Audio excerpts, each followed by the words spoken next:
Assalamualaikum warahmatullahi wabarakatuh.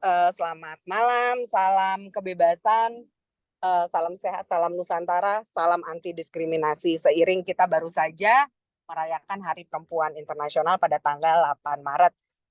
Perkenalkan saya Adinda Tanriangka Muhtar, Chief Editor Suara Kebebasan. Bersama rekan-rekan saya di sini ada Galang Tafani, Managing Editor Suara Kebebasan. Ada pula Samuela Christie, salah satu dari kontributor kami, dan juga ada Renaldi Adi nantinya kontributor kami. Pertama-tama saya ucapkan terima kasih banyak kepada Mbak Ella, Kak Ira gitu yang sudah menyediakan Jumat malamnya untuk membicarakan topik yang sangat penting ini gitu, yang kami pikir ini juga salah satu cara untuk merayakan dan merefleksikan bagaimana sih representasi perempuan dalam politik di Indonesia. Sebagai informasi, kami adalah portal libertarian yang bisa dicek di suarakebebasan.id. Kami juga ada medsos di YouTube, Line, Twitter, dan IG, juga Facebook. Jadi lebih banyak di kerja-kerja remote lewat online, publikasi, selain juga ada diskusi-diskusi online seperti Forum Kebebasan dan Liberty Talks. Kami juga ada semacam workshop yang memperkenalkan dasar-dasar pemikiran libertarian. Lalu diskusi ini akan direkam seperti biasa di kanal YouTube kami, dan biasanya akan ada juga ceritanya gitu yang biasa kami akan share juga di portal Suara Kebebasan. Di sini kami harapkan menjadi forum yang bisa kita manfaatkan bersama untuk memahami gagasan kebebasan, dan salah satunya adalah ketika bicara kebebasan sipil, termasuk partisipasi perempuan dalam politik. Mengapa itu penting, bagaimana yang sudah diterapkan Indonesia, dan bagaimana nih anak-anak muda juga menyikapinya gitu. Siapa tahu ada yang tertarik juga menjadi politisi. Di sini ada Kak Ira juga yang anggota DPRD ya, di NTT, mungkin akan banyak cerita nih seperti apa sih challenge-nya. Dan untuk itu saya tidak berpanjang-panjang, ada Galang Taufani yang akan memandu diskusi ini. Terima kasih juga untuk teman-teman yang sudah bergabung dengan kami, teman-teman sahabat kebebasan. Kita akan mulai berdiskusi dan dipandu oleh Galang. Apapun afiliasi kita, individu maupun kolektif, mari bersama merawat kebebasan bersama dengan Suara Kebebasan. Terima kasih, selamat berdiskusi, dan selamat malam. Oke, thank you Mbak Dinda. Selamat malam teman-teman semuanya. Assalamualaikum warahmatullahi wabarakatuh. Selamat datang di Forum Kebebasan yang diselenggarakan oleh Suara Kebebasan. Acara kita hari ini diselenggarakan pada hari Jumat ya. Kita nanti akan ya 2 jam ke depan berdiskusi dan ngobrol-ngobrol banyak tentang tema-tema yang sebetulnya sering kita lakukan setiap 2 mingguan gitu ya. Beberapa tema terakhir yang selalu mungkin kita ambil satu tema teraktual begitu yang hangat dan terkini. Misalnya pada beberapa hari yang lalu, tepatnya pada tanggal 8 baru saja kita memperingati Hari Perempuan nih teman-teman semuanya. Nah, itulah mengapa kita meyakini bahwasanya apa namanya pengarus utamaan atau women empowerment menjadi salah satu hal yang krusial dan penting juga dalam kehidupan kita begitu ya. Dan sengaja tentu karena banyak sekali isu, jadi kita coba pilah satu persatu begitu ya dari sekian banyak isu yang Mbak Dinda hari ini juga sedang di Garut melakukan penelitian, diseminasi penelitian gitu terkait dengan women empowerment juga, khususnya terkaitan dengan apa namanya penguatan peran perempuan di Di sektor. perhutanan sosial itu, kalau Ya, kita perhutanan. partisipasi perempuan Oh di iya, perhutanan perhutanan sosial. sosial ya, Mbak ya. Dan ini juga isu yang menarik dan hari ini malam ini kita ngobrol dalam perspektif politik gitu. Mungkin teman-teman sebagian yang sudah mendapatkan link Zoom ini karena tadi kan sudah daftar jadi dapat linknya sore tadi sudah saya kirimkan. Kita akan ngobrol satu tema yaitu adalah menilik representasi politik perempuan di Indonesia. Dan seperti kita ketahui begitu teman-teman semuanya, Eee apa ya, kalau kita berbicara soal peran ya, perempuan di dalam masyarakat tentu menjadi hal yang sekali lagi saya katakan ya, mungkin berulang begitu karena ini, penting juga kita pastikan bahwa perempuan itu memiliki peran yang sama begitu dalam konteks, apa namanya, eh, dalam konteks apapun ya, dalam konteks akses misalnya hak, dalam konteks politik, pendidikan dan macam-macam. Eh, tapi kadang-kadang mungkin barangkali meskipun pada hari-hari ini juga kita sudah cukup merasakan kemajuan yang bisa dirasakan gitu ya. Tapi masih sedikit banyak kita masih merasakan tuh ada semacam stereotip gitu barangkali atau mungkin masih semacam perspektif atau pandangan yang masih menganggap perempuan itu selalu berjarak dalam peran-peran dan fungsinya di masyarakat, uh, including di dalam politik ya, gitu juga di dalam politik gitu. Bahkan di politik juga sekarang lagi-lagi apa namanya juga dianggap jauh berada, mungkin secara partisipasi mungkin juga nanti mungkin bisa kita diskusikan begitu, dianggap jauh lebih dibanding perempuan begitu. Menurut beberapa perspektif atau menurut beberapa kajian juga menyebutkan budaya ini barangkali bisa dikatakan sebagai ketidakadilan dan ketidaksetaraan begitu yang mungkin barangkali bisa dikatakan sistematik begitu. Apakah benar begitu, nanti kita akan diskusikan juga gitu. Karena terlihat sekali seringkali posisi perempuan acap kali selalu 1-2 langkah begitu di depan, di belakang laki-laki begitu. Padahal faktanya sebetulnya kalau kita bicara atau barangkali melihat secara lebih luas juga tidak demikian begitu. Misalnya beberapa fakta-fakta yang barangkali bisa kita lihat begitu secara general saja begitu. Ada kok misalnya beberapa waktu yang lalu juga mungkin bagaimana para pemimpin-pemimpin perempuan itu dalam beberapa riset dan kajian juga menentukan apa ya signifikansinya keberhasilan dalam menangani misalnya COVID misalnya di beberapa negara misalnya. Terus kemudian juga ada beberapa hal-hal yang lain sebetulnya perempuan itu memiliki sebetulnya peran yang cukup penting juga signifikan dan bisa berdampak sama bahkan mungkin lebih baik dari laki-laki dalam tanda kutip begitu. Ini menarik sekali teman-teman untuk membicarakan hal ini. Nah, sebetulnya kalau kita bicara peran perempuan dan menilik lebih jauh berkaitan dengan representasi politik perempuan hari ini, bagaimana sih sebetulnya kita melihat bagaimana pentingnya representasi perempuan di dalam politik itu, kemudian bagaimana juga kita membaca lebih jauh tentang tantangan-tantangan yang ada di dalamnya, dan kalaupun itu penting, ya dan karena itu penting, bagaimana sih sebetulnya strategi mewujudkan itu gitu. Nah, pada malam hari ini teman-teman kebebasan semuanya sudah hadir di tengah-tengah kita. Beliau adalah pertama Mbak Ella. Saya sebutkan beliau Mbak Ella Syafputri Prihatini. Terima kasih Mbak Ella sudah hadir malam hari ini. Mbak Ella adalah visiting researcher di Pusat Riset Politik BRIN gitu ya Mbak ya. Senang sekali ketemu Mbak Ella. Beberapa waktu yang lalu sebelum saya WA Mbak Ella itu saya dibaca statusnya teman saya di BRIN juga, namanya Dian Aulia. Dia ngajak, ayo Mas Galang, ayo kita diskusi di BRIN. Oh iya, kalau sempat tak mampir. Ternyata nggak ke sana, malah ketemu Mbak Elanya di sini begitu. Pada waktu itu kan kebetulan Mbak Ella juga jadi narasumber di poster yang di-upload teman saya. Senang sekali ketemu Mbak Ella di sini. Kemudian yang kedua ada Kak Ira. Selamat malam, ada Kak Ira. Kak Ira adalah Malam Kak Galang. Kak Ira adalah anggota DPRD Kabupaten. Kemudian beliau dari fraksi PKB dan juga Presidium Nasional FPMI begitu ya. Nanti Kak Ira juga Kak Ira adalah praktisi yang barangkali nanti kita akan coba elaborasi, Kak Ella dan Kak Ira ya gitu Mbak Ella nanti akan lebih banyak bagaimana sebetulnya melihat persoalan ini begitu secara theoretically dan menarik banget lah pasti nanti coba kita dengarkan.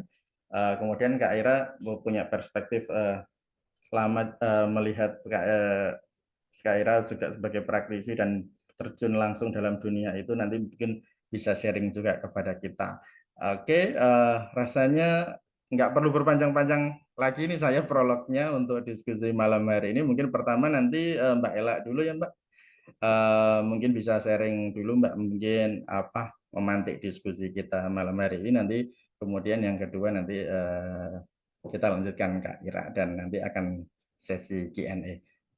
Yang nanti boleh teman-teman kalau nanti kita di sesi Q&A, saya berikan kesempatan juga nih buat teman-teman nanti untuk bertanya, boleh nanti bisa raise hand atau nanti bisa menulis di kolom chat kalau misalnya belum memungkinkan untuk bertanya secara langsung, nanti pasti saya bacakan juga di kolom chat. Nih, kan kelihatan ini nanti Mbak Ella sama Kak Ira juga bisa baca.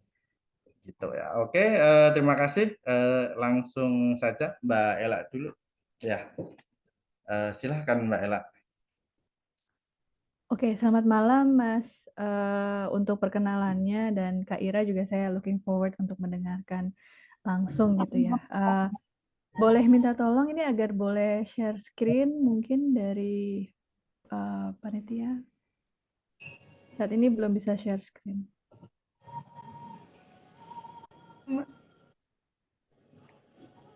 Sudah Mbak. Udah ya? Oke, siap. Oke. Kita akan ngebahas sesuatu yang mungkin kita akan bentar. Oke. Sip. Jadi selamat malam teman-teman dan pendengar Suara Kebebasan. Selamat datang dan terima kasih untuk menyediakan waktu bagi kita untuk bisa membahas salah satu topik yang penting ya, cukup penting buat kita semua. Karena tahun menjelang tahun pemilu tahun depan, jadi ini penting untuk selalu juga diingat bahwa pemilu tidak cuma 5 tahun, justru sebelum pemilu itu kita harus pikirkan lebih dalam dan lebih mendetil lagi tentang kenapa kita harus perform lebih baik di tahun pemilu tahun depan. Nah, perkenalkan nama saya Ella Prihatini dan saat ini saya berafiliasi dengan BRIN, Badan Riset dan Inovasi Nasional di Pusat Kajian Politik, Pusat Penelitian Politik. Nah, sebagai visiting researcher, tugas saya adalah untuk bisa berbagi mungkin ya, bahasanya lebih tepat, berbagi tentang riset, tentang metode riset, dan bekerja sama dengan peneliti-peneliti di BRIN. Nah, salah satu topik yang memang saya tekuni sejak 2014-2013 itu adalah tentang women in politics gitu. Bahkan PhD saya memang tentang women in Indonesian Parliament gitu. Selesai tahun 2019 dan sejak itu saya di Jakarta 2020 sampai 2023 kemarin bekerja untuk BINUS. Nah, per 1 Maret ini saya ada di BRIN dan juga sebagai Indo-Pacific Fellow untuk Percies Asia Center. Kenapa isu perempuan ini penting? Karena kita belum secara mudahnya saya jelaskan, kita belum berhasil untuk menciptakan gender parity di politik kita atau keseimbangan 50-50 laki-laki dan perempuan di politik kita. Walaupun penduduk kita sedikit banyak memang parity ya antara laki-laki dan perempuan jumlahnya 50-50. Nah, salah satu proyek yang saya tekuni kemarin adalah terbit tahun kemarin sebuah buku dengan 9 peneliti lain di Asia, ada Jepang, Korea, Taiwan, gitu, Malaysia, Filipina diantaranya. Itu tentang women substantive representation. Nah, di sini mungkin sangat menarik untuk kita buka di topik ini sehingga nanti Kak Ira mungkin bisa bercerita lebih banyak tentang particularly in this topic. Tapi juga feel free untuk membahas hal yang kurang inline dengan ini. Tapi intinya saya akan membahasnya dari sisi substantive representation. Representasi yang substantif jadi bukan hanya tentang angka atau jumlah gitu ya. Itu sesuatu yang sudah mulai banyak ditekuni oleh peneliti di bidang ini. Nah, saya akan bukakan dari konteks Indonesia. Dalam 2 dekade terakhir, atau ya tepatnya sejak kita masuk ke era reformasi, kita melihat bahwa representasi atau keterwakilan perempuan di parlemen nasional kita, di DPR, itu sudah jauh meningkat. Dari jumlah yang di bawah 15% dan sekarang sudah di angka 21% 2019 atau yang paling tinggi sejak kita merdeka. representasi perempuan lebih tinggi di DPD daripada di DPR. Nah, ini juga terkait dengan bagaimana mekanisme pemilihannya ya, pencalonan dan pemilihannya. Tapi kita bisa berharap dari data yang ditunjukkan di grafik ini, yang titik-titik itu DPR, yang garis tebal itu DPD, bahwa kita menuju peningkatan yang secara stabil lah ya, kita bisa bilang akan naik gitu. Walaupun ada penurunan sedikit di 2009 ke 2014. Salah satunya mungkin karena ada gender quota gitu ya. Mungkin teman-teman sudah sangat paham bahwa kita mulai menganut gender quota yang diaplikasikan oleh partai dan diwajibkan oleh pemerintah lewat undang-undang pemilu, sehingga kita punya keterwakilan yang terus membaik gitu. Tapi ini angka ya. Nah, saat ini yang sitting period sekarang 2019 kita melihat proporsi seperti ini. Kita punya 575 kursi, mewakili 80 konstituen atau dapil, dengan jumlah kursi masing-masing antara 3 paling kecil sampai 10 paling besar untuk satu dapil. Nah, ini yang kita lihat bahwa ada partai yang sudah perform sangat baik, itu di atas 20% keterwakilan perempuannya dari semua caleg yang terpilih dari partai itu. Tapi ada juga yang sangat-sangat sedikit, contohnya di sini P3, cuma 3,3%. Sementara PDIP ada di lebih 22%, lebih dari 22%. Nah, jumlah ini terus meningkat, kursinya ya maksud saya, jumlah kursinya di DPR meningkat karena memang dapilnya juga ditambah dengan provinsi yang baru juga gitu. Sehingga mungkin tahun depan kita akan lihat lebih banyak kursi. Tapi di sisi yang lain, kita ingin melihat bahwa di partai-partai yang memang jauh lebih stabil dengan perolehan suaranya, mungkin kemungkinan besarnya adalah jumlah perempuannya juga cukup signifikan, minimal di atas 10%. Riset saya juga melihat tentang bagaimana distribusi oleh partai, bagaimana perempuan itu dialokasikan ke komisi. Nah, setiap komisi itu memiliki ketua dan wakil ketua. Ini data yang saya kumpulkan per April 2021 ya. Mungkin ada perubahan sedikit banyak tentang urut-urutan atau kombinasi ketua dan wakil ketua di masing-masing komisi. Tapi pada April 2021 ditunjukkan bahwa ternyata di gambar sebelah kanan, di tabel sebelah kanan, warna merah ini melihat bahwa ini yang cenderung erat dengan asosiasi komisi-komisi yang dianggap feminin gitu. Komisi-komisi yang dianggap erat dengan kepentingan perempuan dan anak gitu. Ada di 3 komisi ini.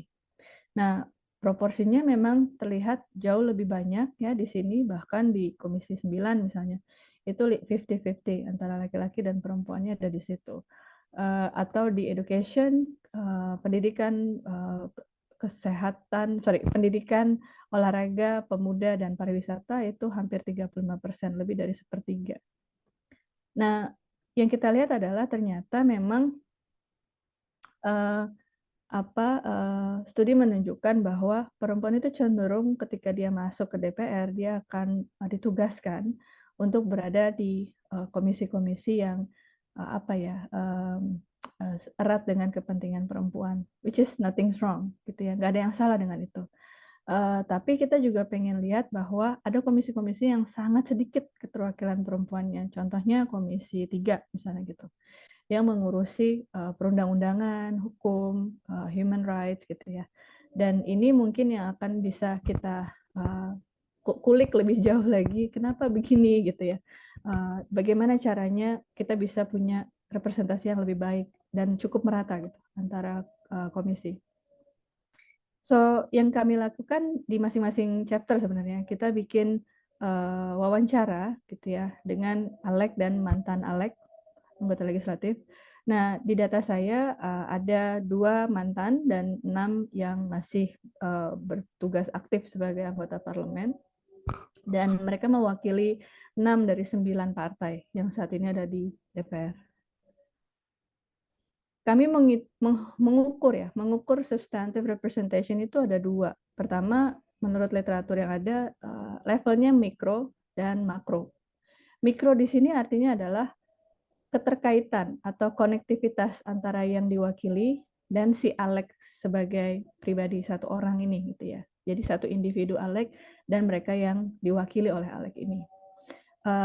Terkait dengan posisi dia di komisi mana dan apakah dia pernah mensponsori atau mengajukan RUU dan apa yang disampaikan ketika dia hearing atau rapat dengar pendapat gitu ya atau rapat konsultasi di rapat-rapat di DPR. Ini levelnya mikro. Nah, sementara level yang makro itu akan melihat aksi kolektif yang dilakukan oleh anggota parlemen. Jadi secara kolektif, apakah itu dalam bentuk jumlah RUU yang memang meningkatkan status perempuan atau anggaran yang lebih tinggi lagi untuk kepentingan kesejahteraan perempuan dan anak dan keluarga secara umum, pendidikan, kesehatan gitu, atau kesinambungan ideologi gitu. Nah, ini levelnya makro. Studi-studi yang sudah dilakukan di Eropa dan di Amerika, mereka memilah substantive representation itu menjadi dua level. Jadi level yang mana nih yang akan ditekuni gitu ya. Saya memilih level yang mikro. Kenapa? Karena saya menangkap persepsi si Alek dan mantan Alek ini tentang apakah dia sudah substantif keterwakilannya, mewakili masyarakat yang memilih mereka gitu. Apakah sudah substantif, sudah sesering apa mereka melakukan inisiasi RUU dan sebagainya. Di level mikro ini saya melihat pengalaman. Jadi ternyata dari responden yang tergabung dalam riset ini hanya 2 yang sudah pernah atau berpengalaman mengajukan RUU di DPR.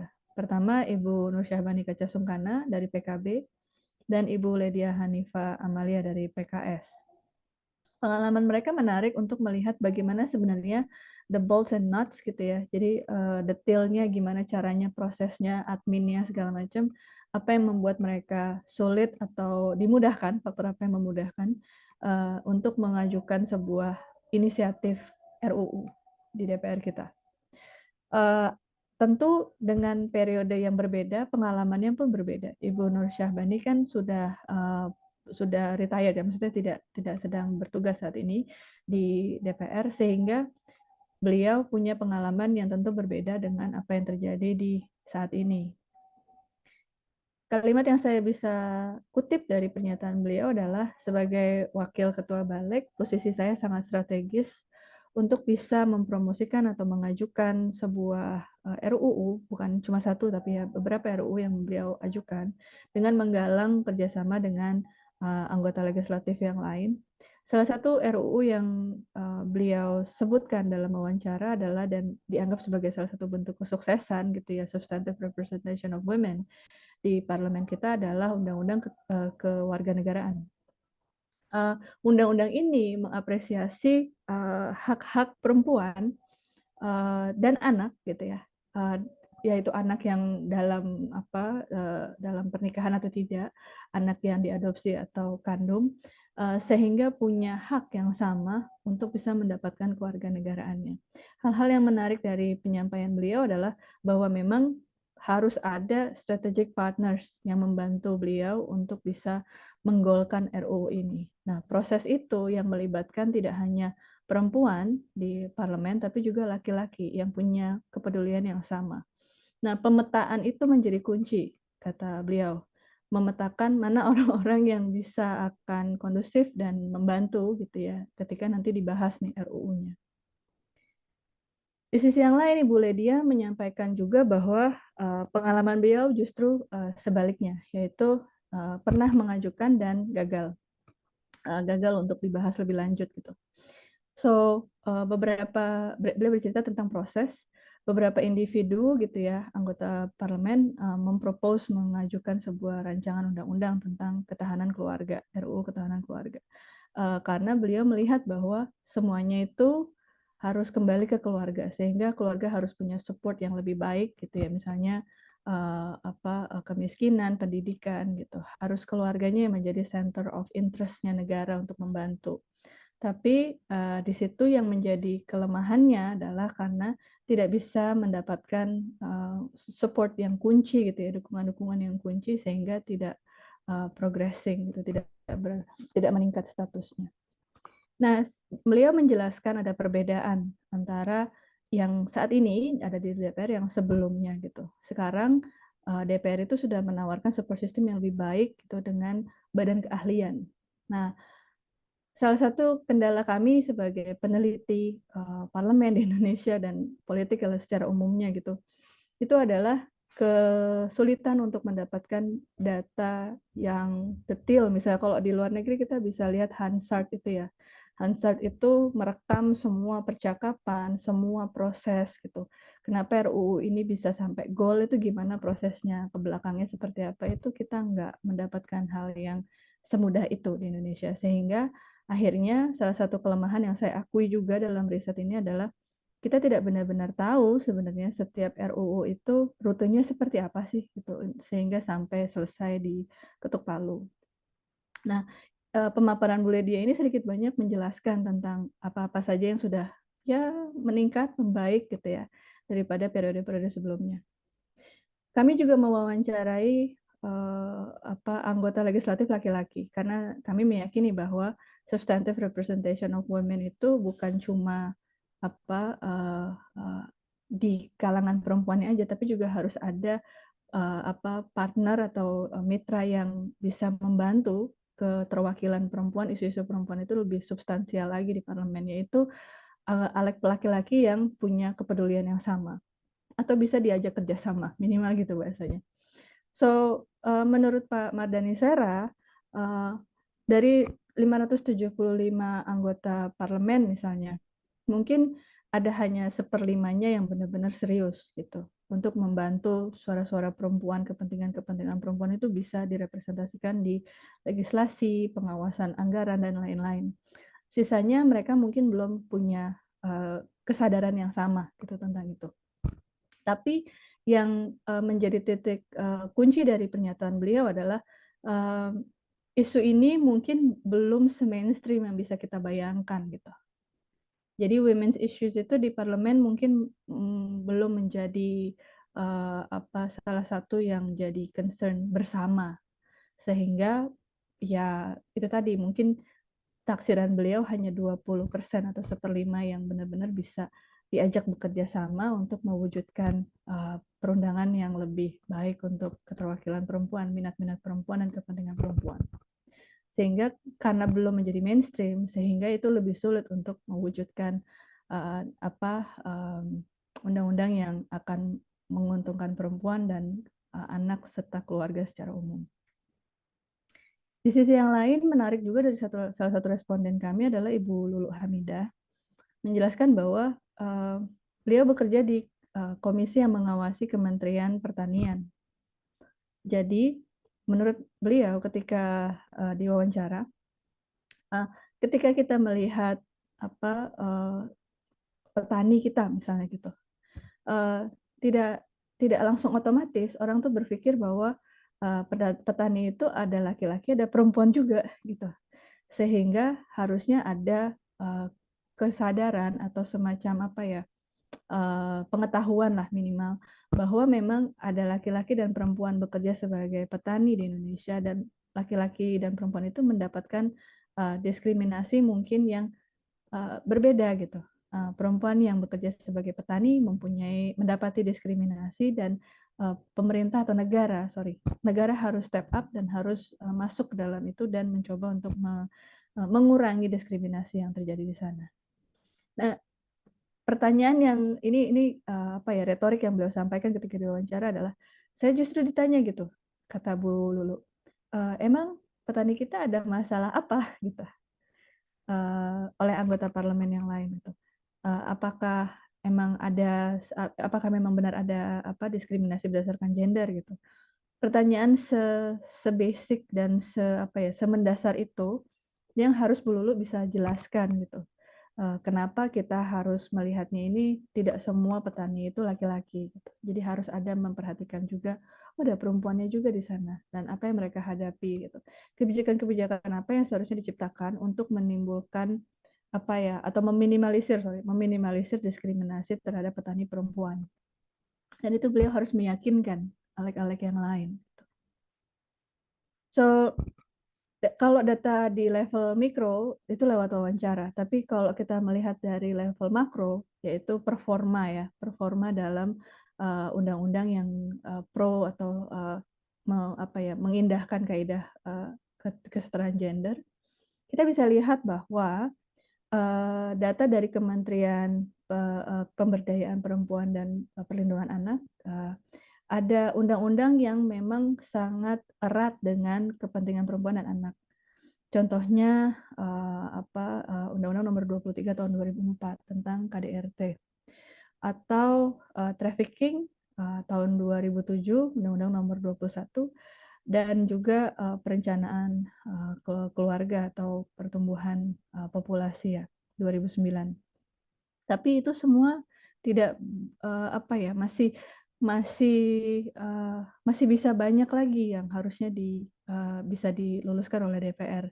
Tapi tadi itu untuk level makro masih terbatas di beberapa undang-undang yang kita bisa bilang klasik gitu ya, tapi juga ya sebuah pencapaian.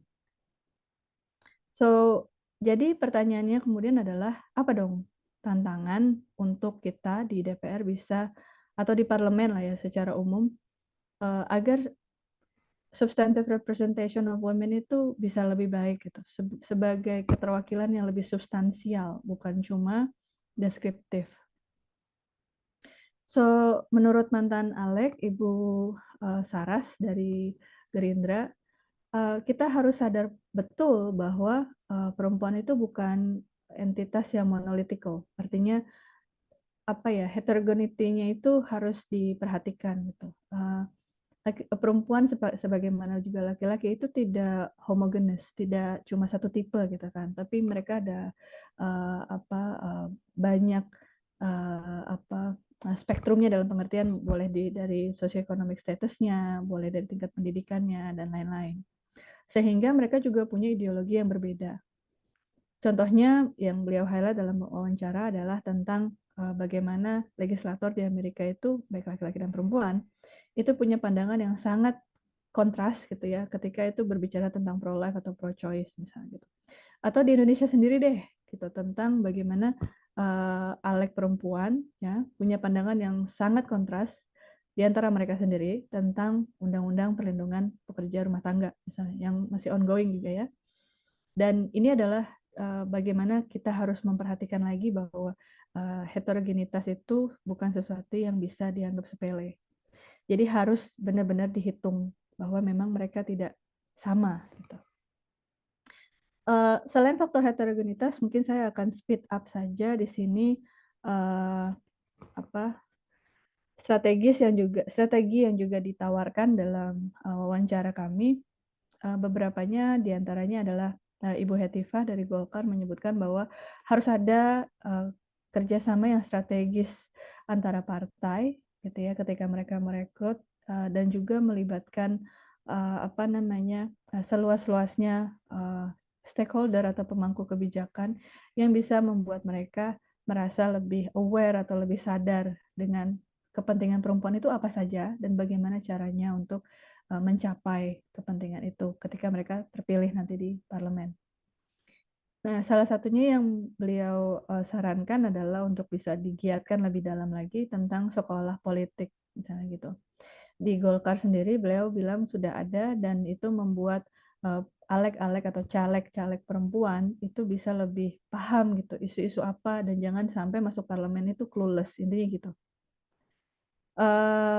Dan saya sangat berterima kasih atas kesempatan yang diberikan oleh Suara Kebebasan. Bukunya sudah tersedia, nanti dibagikan juga mungkin Mas ya, bagi teman-teman yang tertarik untuk membaca pengalaman dari Taiwan, misalnya dari Timor Leste juga, dan dari mana lagi ya, Dari Sri Lanka, kita juga punya peneliti dari Sri Lanka, dari Filipina, dari Jepang, dan dari Korea Selatan. Terima kasih banyak untuk waktu dan kesempatan yang diberikan, and I'm happy to take questions from you. Terima kasih. Wah, thank you banget Mbak Ella. Menarik banget nih yang barusan disampaikan ke kita teman-teman. Gambarannya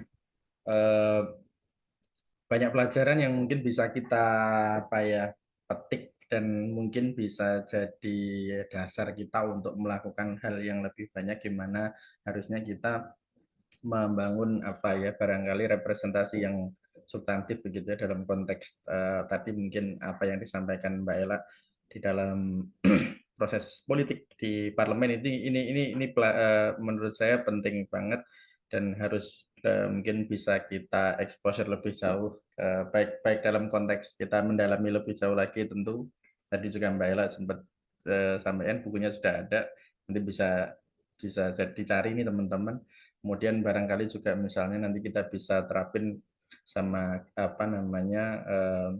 aktivitas dan apapun yang kita lakukan berkaitan dengan hal tersebut. Dan ini penting banget saya kira ya. Saya kira isu terhadap pengaruh utamaan perempuan masih menjadi isu yang penting. Itu beberapa waktu yang lalu juga saya ikut juga ini Mbak, diskusi dengan teman-teman di Indonesian Institute. Ada Mbak Amalina Safirani dari UGM. Dia juga cerita Mbak, dan bahkan di TI itu juga ada kajian yang mungkin kalau tadi di parlemen juga ada kajian juga di si peneliti politik. Jadi ada Ahmad itu mengkaji tentang bagaimana ruang politik bagi perempuan, tapi khususnya ini ya yang mencalonkan diri sebagai entah itu mencalonkan diri di eksekutif gitu. Misalnya di situ ditarik apakah kalau Mbak Amalinda Safiran itu cerita ada faktor modal dan macam-macam dijelasin, itu runut banget dan itu menarik banget untuk mendiskusikan gimana sih sebetulnya peluang-peluang itu akhirnya bisa hadir di tengah-tengah kita. Itu ternyata ada tantangan yang barangkali tadi secara berbeda juga dijelaskan oleh Mbak Ella di dalam diskusinya tadi sebagai satu komparasi yang menarik, dan ini penting lagi sekali lagi. Nah, teman-teman, ini nanti juga akan saya share juga nanti setelah ini ada materi dari para narasumber juga. Ini Mbak Ella juga sudah di kolom chat menuliskan. Nanti teman-teman juga bisa akses di situ. Nanti juga akan kita kirim setelah acara, baik materi dari Mbak Ella maupun Kak Ira juga nanti akan kita bagikan juga di email teman-teman yang sudah terdaftar. Jadi pastikan nanti nama teman-teman terregistrasi. Jadi nanti Ella biasanya akan sharing presensi. Silakan. Ini maksudnya Ella ini Mbak Ella Ella Suara Kebebasan. Jadi ini Samuela gitu aja. Samuela. Nanti Samuela juga, karena Ellanya ada dua ini, Ella Suara Kebebasan dan Mbak Ella ini dari BRIN. Oke. Sekarang teman-teman, kita akan lanjut ke pembicara kita selanjutnya. Ada Kak Ira. Selamat malam Kak Ira. Terima kasih Kak Ira sudah meluangkan waktu nih buat kita semua untuk sharing tema kita malam hari ini Kak Ira. Jadi seperti yang sudah Kak Ira tahu gitu ya, kita ngobrol banyak nih di hari masih dalam nuansa atau bulan perempuan nih, barangkali ini kita bicara representasi politik perempuan. Nanti mungkin nggak perlu panjang lebar ya, saya langsung berikan kesempatan buat Kak Ira begitu. Silakan Kak Ira, ini saya bantu ini Kak Ira ya. Ya, baik. Terima kasih. Selamat malam untuk kita sekalian. Salam sejahtera, salam sehat untuk kita sekalian. Ya, ada Kak Galang. Terima kasih sudah diberikan kesempatan untuk berbagi dan tentu belajar bersama pada malam hari ini oleh Suara Kebebasan. Senang sekali malam ini bisa ketemu dengan narasumber yang juga luar biasa. Ada Kayla dari peneliti di BRIN, dan juga rekan-rekan sekalian yang boleh ambil bagian dalam webinar pada malam hari ini. Luar biasa sekali. Ya, yang pertama mungkin saya menyampaikan selamat memperingati Hari Perempuan Internasional beberapa hari yang lalu, 8 Maret kemarin tepatnya. Saya pikir energi kita masih luar biasa, semangat perayaan itu masih terus menular sampai dengan hari ini. Ya, mungkin saya sedikit perkenalan ya, Kak Galang. Saya Abi Rosa Sobe Hukum, biasa lebih dikenal dengan Ira Sobe Hukum. Saat ini menjabat sebagai anggota DPRD Kabupaten Kupang. Saya dari fraksi PKB dan ada di Komisi 4. Komisi 4 itu membidangi kesejahteraan rakyat, dan salah satu dinasnya itu kalau apa namanya, dinas juga berkaitan dengan dinas KB perempuan dan anak ya, kira-kira gitu. Dan juga salah satu presidium nasional FPMI, Forum Politisi Muda Indonesia. Ya, itu mungkin perkenalan singkat dari saya. Mungkin kita langsung saja ya ke Galang, mungkin bisa dibantu untuk share screen.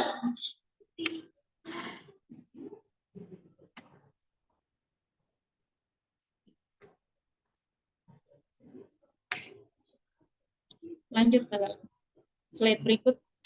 Sudah kelihatan ya? Oh, oke.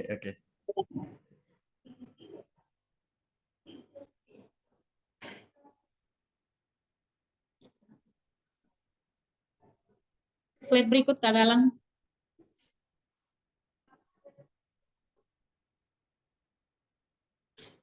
Ya, ini dikasih tema yang sungguh luar biasa. Ya, bicara soal representasi perempuan di ranah politik. Akhir-akhir ini cukup menggema di berbagai ruang publik, di ruang-ruang diskusi. Mungkin karena mendekati pemilu ataupun memang sebanyak pihak yang semakin konsen soal isu perempuan, dan masih banyak pekerjaan rumah sebenarnya yang dilihat perlu dibenahi terkait dengan isu-isu perempuan, tentunya terkait dengan kesetaraan gender dan segala sesuatu yang berkaitan dengan perempuan. Kak Galang, selanjut. Ya, pakar politik UI 1000 di Eko Wardani mengatakan bahwa representasi atau kehadiran perempuan dalam dunia politik saat ini belum cukup signifikan untuk menelurkan kebijakan ramah gender. Pandangan itu juga sesuai dengan laporan Komnas Perempuan terkait kebijakan, lanjut ke Galang, diskriminatif berbasis gender di Indonesia. Salah satunya kebijakan atau aturan berbusana perempuan yang mengadopsi interpretasi tunggal dari simbol agama mayoritas. Komnas Perempuan juga pertama kali melansir laporan itu tahun 2009. Sampai saat ini bahwa ditemukan 60 kebijakan diskriminatif terkait aturan berbusana di beberapa daerah di Indonesia. Ya, lanjut.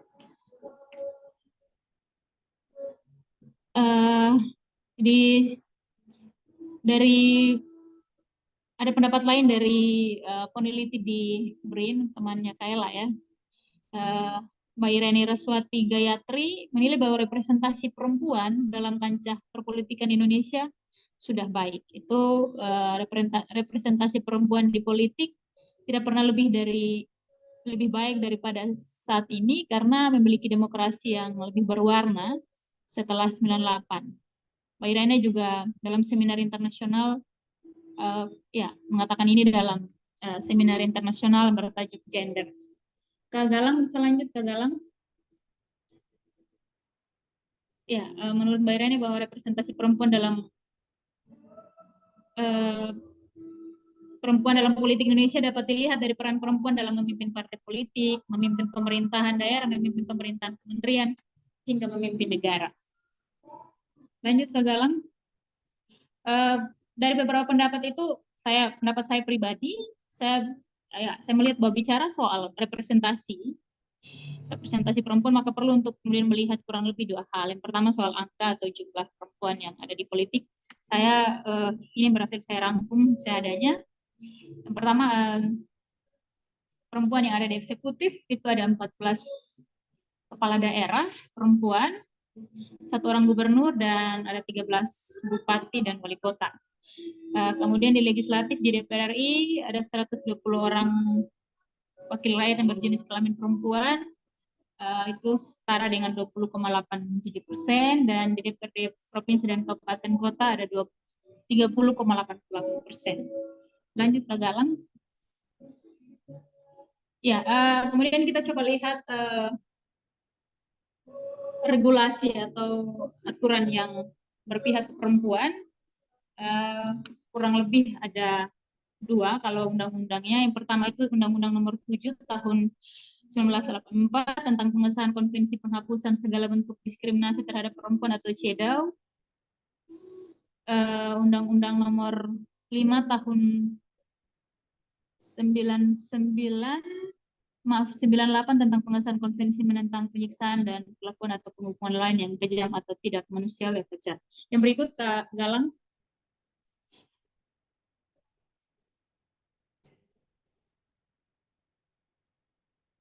Ya, dan ya, kita tahu bersama bahwa setelah melalui lebih dari 10 tahun proses perjuangan yang cukup panjang, ya, rancangan Undang-Undang Tindak Pidana Kekerasan Seksual atau RUU TPKS akhirnya resmi disahkan menjadi undang-undang oleh DPR RI saat sidang paripurna DPR RI ke-19 masa persidangan 4 tahun sidang 2021-2023 pada Selasa 12 April 2023 lalu. Lanjut Kak Galang.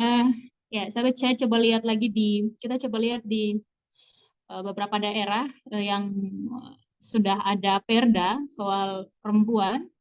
Itu yang pertama di Provinsi Jawa Tengah, itu Peraturan Daerah Nomor 2 Tahun 2021 tentang penyelenggaraan perlindungan perempuan. Kemudian ada yang berikut itu di Provinsi Sumatera Barat, ada Perda Nomor 7 Tahun 2021 tentang penyelenggaraan urusan pemerintahan bidang pemberdayaan perempuan dan perlindungan anak. Kemudian yang berikut di Provinsi DKI Jakarta, ada Peraturan Gubernur atau Pergub Nomor 28 Tahun 2021 tentang organisasi dan tata kerja Dinas Pemberdayaan Perlindungan Anak dan Pengendalian Penduduk.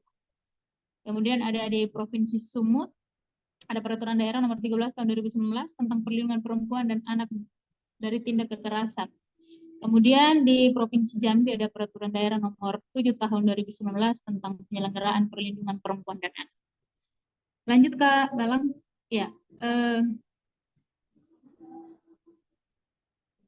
Lalu di Provinsi DKI Jakarta ada Peraturan Gubernur Nomor 28 Tahun 2021 tentang organisasi dan tata kerja Dinas Anak dan Pengendalian Penduduk. Kemudian di Sumatera Utara ada Peraturan Daerah Nomor 3 Tahun tentang perlindungan perempuan dan anak dari tindak kekerasan. Kemudian di Jambi ada Peraturan Daerah Nomor 7 Tahun 2019 tentang penyelenggaraan perempuan dan anak. Oke, lanjut Kak Galang. Ya, yang berikut soal bagaimana sih dukungan partai politik terhadap representasi dan partisipasi politik perempuan di Indonesia. Ya, saya melihat bahwa dukungan partai politik terhadap representasi dan partisipasi perempuan di Indonesia itu terbukti melalui beberapa jabatan strategis yang kemudian dipegang perempuan, baik di parlemen maupun di partai. Di parlemen ya kita hari ini ketua DPR RI kita perempuan.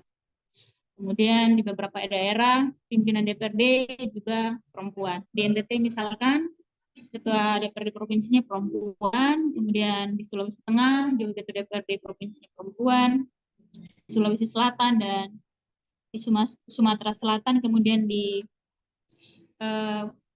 Kota Tanjung Pinang, di Kota Surabaya, dan di Kota Surabaya salah satu wakil ketuanya perempuan, dan di Kabupaten Kupang juga salah satu wakil ketuanya perempuan. Mungkin masih ada daerah yang lain, tapi yang saya rangkum kurang lebih beberapa daerah. Kemudian bagaimana kemudian kita melihat soal kesiapan perempuan untuk menindaklanjuti regulasi tentang representasi politik perempuan di Indonesia. Ini dari kacamata saya soal kesiapan. Ya, kalau saya melihat belum semua perempuan siap untuk hal ini.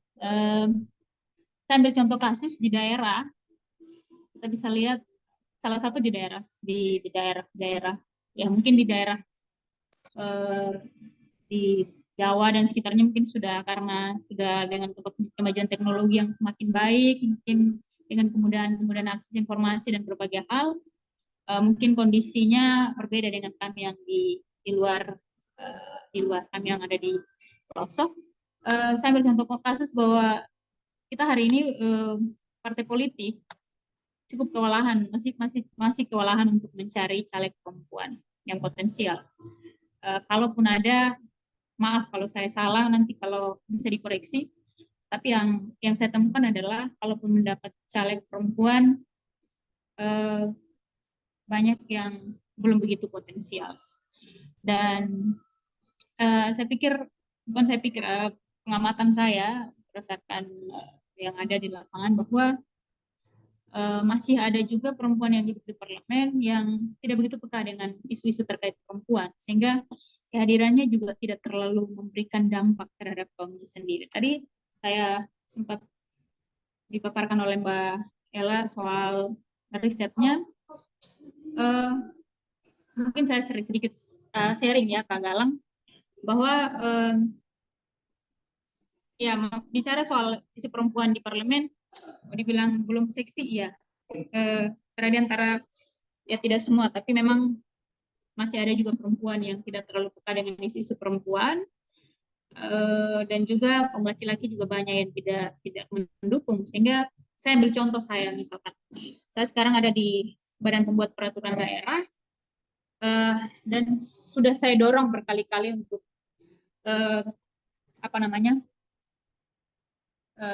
kemudian dari kami kemudian juga bisa menggolkan perda mengenai perlindungan perempuan dan anak sebagai bentuk tindak lanjut dari atau bentuk turunan dari disahkannya RUU TPKS kemarin menjadi undang-undang. Tapi ya yang pertama karena memang mungkin karena saya tidak punya sepupu di dalam, sehingga kemudian dukungan itu tidak begitu kuat, sehingga kemudian itu sudah masuk dalam list daftar tunggu semacam itu, tetapi juga tidak ada di barisan prioritas. Ini mungkin salah satu kendala yang saya hadapi, dan mungkin di daerah lain juga mengalami hal yang sama. Mungkin bisa dilanjutkan, Mbak Galang. Ya, saya mencoba mengambil kesimpulan kurang lebih ada 3 hal, bahwa yang perlu terus didorong, dan kita perlu terus mendorong dan mengkaderkan sebanyak-banyaknya perempuan.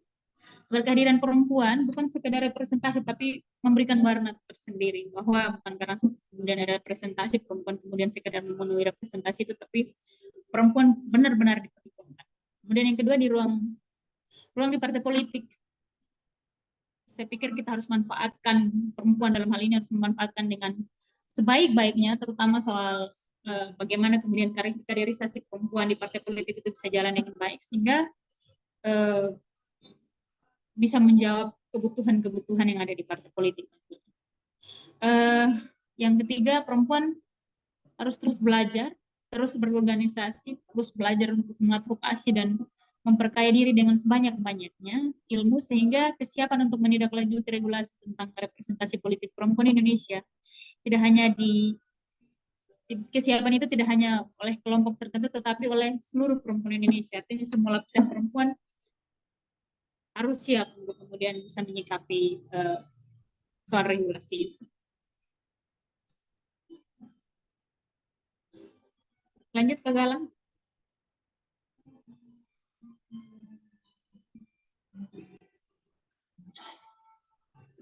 Ya, sekian dan terima kasih. Itu kurang lebih pemaparan dari saya. Mungkin akan berkembang dalam diskusi. Terima kasih sekali lagi, saya kembalikan ke Galang.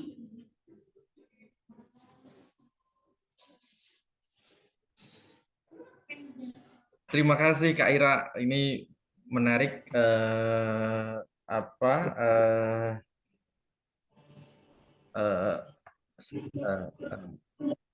apa yang tadi baru saja disampaikan oleh Kak Ira. Ini barangkali Kak Ira itu adalah sosok yang mungkin kita bisa rasakan bagaimana Kak Ira termasuk perempuan yang berhasil gitu ya, dalam konteks berada di dalam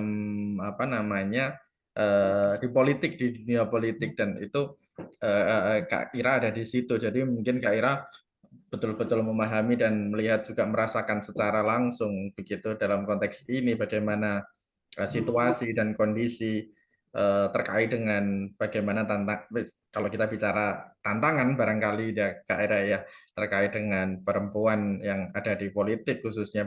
Bahkan tadi Kak Ira sempat menyampaikan beberapa hal yang sebetulnya barangkali itu fakta, bahwa Kak Ira mencoba mendorong lahirnya perda begitu ya. Tapi ternyata juga memang ada proses-proses yang barangkali itu tantangan tersendiri begitu ya. Misalnya, misalnya tadi disebutkan ada nggak masuk prolegda prioritas atau nggak masuk prolegda dan seterusnya begitu ya. Saya juga mungkin sama Kak Ira, saya punya saudara juga mungkin pernah juga maju dari PKB Kak Ira. Saya kan di Solo, kakak saya itu ada di salah satu kabupaten di Jawa Timur, di Kabupaten Ngawi, sorry, Kabupaten Ngawi. Dan saya tahu betul juga waktu kakak saya cerita tuh, karena mungkin betul-betul tuh harus prosesnya itu harus betul-betul lama dan membutuhkan waktu, dan mungkin dalam konteks penerimaan masyarakat ya, karena kami itu ada semacam barangkali bahasanya itu kalau saya di Solo atau di Jawa Timur bagian bagian mana ini namanya Kabupaten Ngawi itu bagian Mataraman lah kami bahasanya ya, itu masih ada budaya-budaya lumayan lah kalau soal patriarkinya itu. Jadi ya itu challenging juga ya, maksudnya tantangannya. Cuman ya memang seperti kakak saya itu mungkin di fatayatnya kuat dan sebagainya, itu pun memang prosesnya pun juga waktu itu tertatih-tatih juga gitu loh, dan memang nggak goal sih, nggak masuk juga sih cerita. Cuman itu beberapa cerita-cerita itu juga itu bahkan itu sebelum masuk di ininya ya, di sistem politik dalam konteks parlemennya ya. Dan saya kira ini menjadi mungkin barangkali jadi catatan juga, nanti mungkin Kak Ira akan bisa lebih banyak nanti pasti ada bahan materi hal-hal yang ingin disampaikan lagi juga nih terkait dengan hal itu, dan yang karena Kak Ira betul-betul tahu betul situasi dan kondisi di lapangan begitu. Nah, oke, kita sekarang akan masuk nih ke sesi diskusi atau Q&A nih teman-teman. Nanti ada Kak Ira, ada Mbak Ella. Silahkan nanti teman-teman bisa memanfaatkan ruang ini untuk diskusi sambil kita menyelami lebih jauh begitu tema kita pada malam hari ini. Kalau mungkin silahkan nanti sekali lagi saya sampaikan di teman-teman, ini ada chat, kita cek. Oh iya ya, sorry. Nanti teman-teman juga bisa bertanya di kolom chat, atau nanti juga teman-teman bisa langsung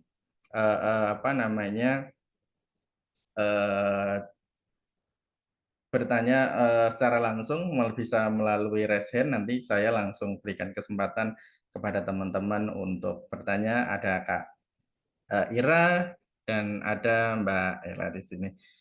Sebelumnya ada yang raise hand nih, ada mohon maaf ini atas nama Sepril.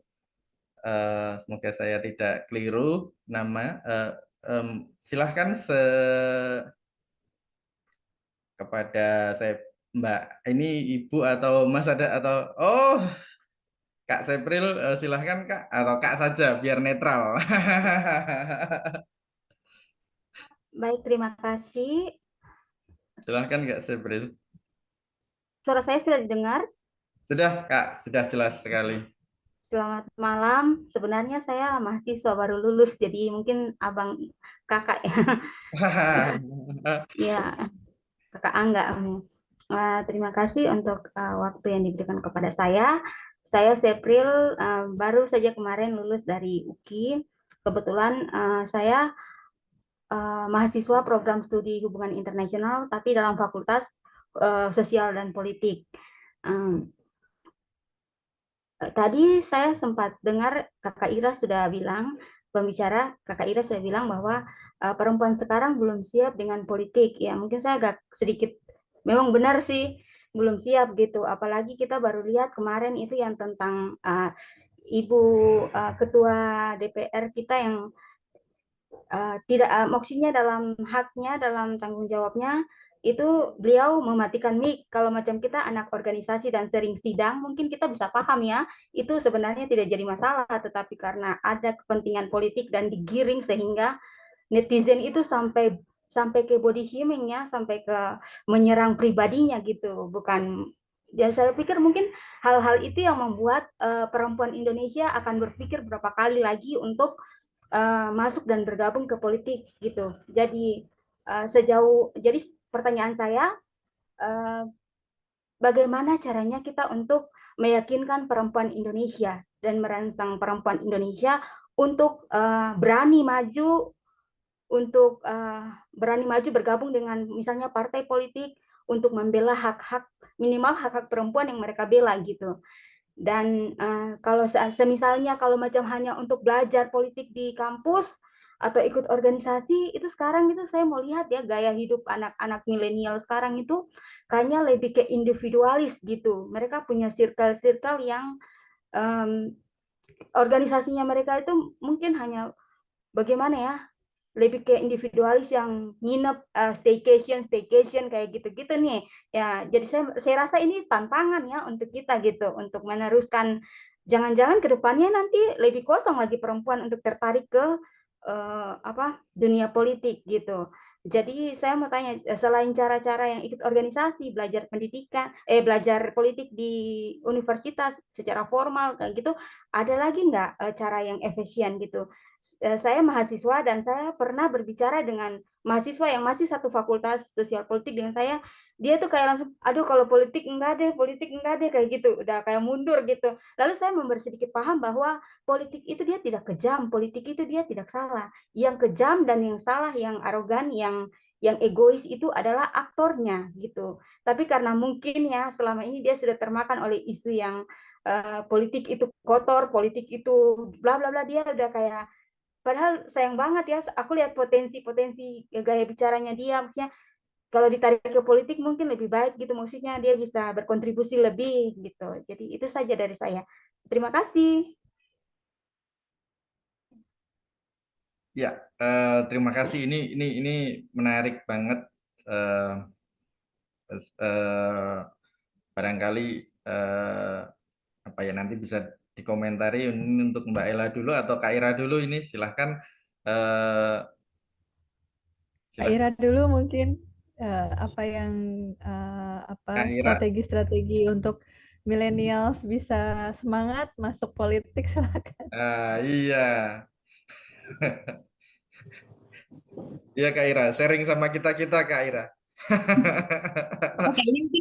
Oke, makasih Kak Galang. Kak Ira, saya izin mendahului ya. Ini mungkin kita lebih banyak curcol ya. Kalau saya sederhana sih, terutama Sepril tadi kan anak HI ya, tapi belajar juga soal politik dan ya berkaitan dengan itu.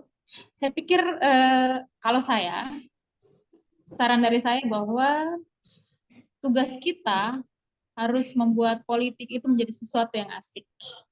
Karena ya tidak bisa kita nafikan bahwa melihat politik hari ini bahwa politik masih agak apa ya, maskulin dan apa ya, kalau ngomong politik kayak itu ranahnya orang-orang tua, minta maaf dalam tanda kutip ya, milenial terutama mungkin Gen Z ya, kemudian berpikir saya X dengan politik kalau orang Kupang bilang. Ya, saya pikir ini jadi tugas kita bersama untuk bagaimana kemudian mengemasnya menjadi sesuatu yang menarik. Dan memang harus memperbiasakan untuk kemudian membicarakannya secara terus-menerus, menyuarakannya secara terus-menerus, dan saya pikir semakin banyak orang yang bicara soal politik, semakin banyak komunitas, semakin banyak semakin banyak kelompok yang bicara soal politik, saya pikir ini akan menjadi sesuatu yang seksi dan kemudian akan disukai banyak orang. Tergantung bagaimana kita mengemasnya. Ya, sekarang paling penting adalah soal bagaimana kita mengemas politik itu sehingga ngomong di semua lini. Nah, misalkan ngomong dengan anak band, mungkin ya kita harus buat dia ya lebih enak sehingga kemudian kena di telinga mereka, ternyata asik politik ini. Ngomong dengan anak-anak komunitas apa gitu, mungkin kita harus membuatnya menjadi sesuatu yang lebih menarik, yang tidak terlalu kaku, yang orang kemudian mendengar, aduh berat gitu, kemudian ngomong politik kayak sesuatu yang berat. Ya tugas kita adalah kemudian terutama anak-anak yang belajar tentang politik, saya tantang, saya pilih. Memang kita harus membuat terobosan-terobosan baru, dan saya pikir ini satu hal yang penting adalah bagaimana kemudian bisa menyentuh generasi sekarang terutama untuk kemudian tidak apolitis. Bicara soal politik kayak jadi satu apa ya,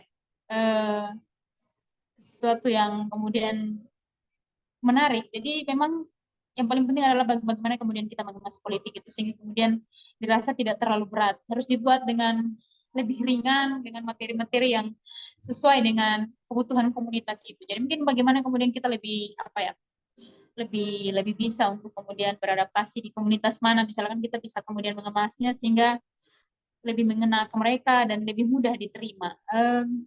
Karena kemudian kalau kita masih mengikuti pola-pola lama, orang pasti akan bilang begitu. Saya malas kalau ngomong politik itu bla bla bla bla bla, politik itu gini gini gini. Karena memang benar bahwa image dari oknum atau aktor dari politik itu punya dampak yang cukup besar. Orang kemudian melihat oknum atau aktor itu, tetapi kemudian melihat politik secara umum bahwa politik itu ya lebih banyak nilai negatifnya dibanding nilai positifnya. Mungkin satu yang perlu kita tekankan ke orang bahwa tidak ada hal di dunia ini bahkan yang tidak melalui proses politik. Karena bicara soal kebijakan, bicara soal, kalau kami di NTT misalkan hari ini harga beras cukup melonjak tinggi. Muaranya ada di mana? Di kebijakan. Bicara soal banyak hal, bicara soal kelangkaan pupuk misalkan, bicara soal apa namanya, harga di pasar misalkan, dan masih banyak hal. Itu semua muaranya ada di politik. Kenapa? Karena memang semuanya prosesnya itu semua lewat kebijakan soal lewat regulasi-regulasi, dan itu semua harus melalui proses politik. Saya mungkin ya banyak bahasa atau penyampaiannya mungkin dikemas sebagus mungkin bahwa kita tidak bisa untuk apolitis karena semua hal itu prosesnya lewat proses politik. Sehingga ya saya pikir memang ini jadi tantangan tersendiri. Saya dulu juga kuliah di fisik, ambil jurusan ilmu pemerintahan, tapi teman-teman saya tiap hari bukan ngobrol soal politik dan pemerintahan, lebih banyak ngomong soal bola, soal yang gitu-gitu. Dan saya, aduh, kenapa minta maaf ya, kenapa anak FKIP yang keras berorganisasi dan bla bla bla, lebih merasa bahwa politik itu lebih seksi dibanding kita yang kemudian ngambil jurusan itu. Ini waktu saya kuliah, ya, saya kemudian anak kawan-kawan saya ini sepertinya salah pilih jurusan. Tapi memang realita yang terjadi, anak-anak yang kuliah ilmu politik saja belum tentu juga tertarik sekali dengan politik atau bicara soal politik, karena banyak yang kemudian hanya mengambil ilmunya tetapi menganggap bahwa tidak terlalu penting bicara soal politik.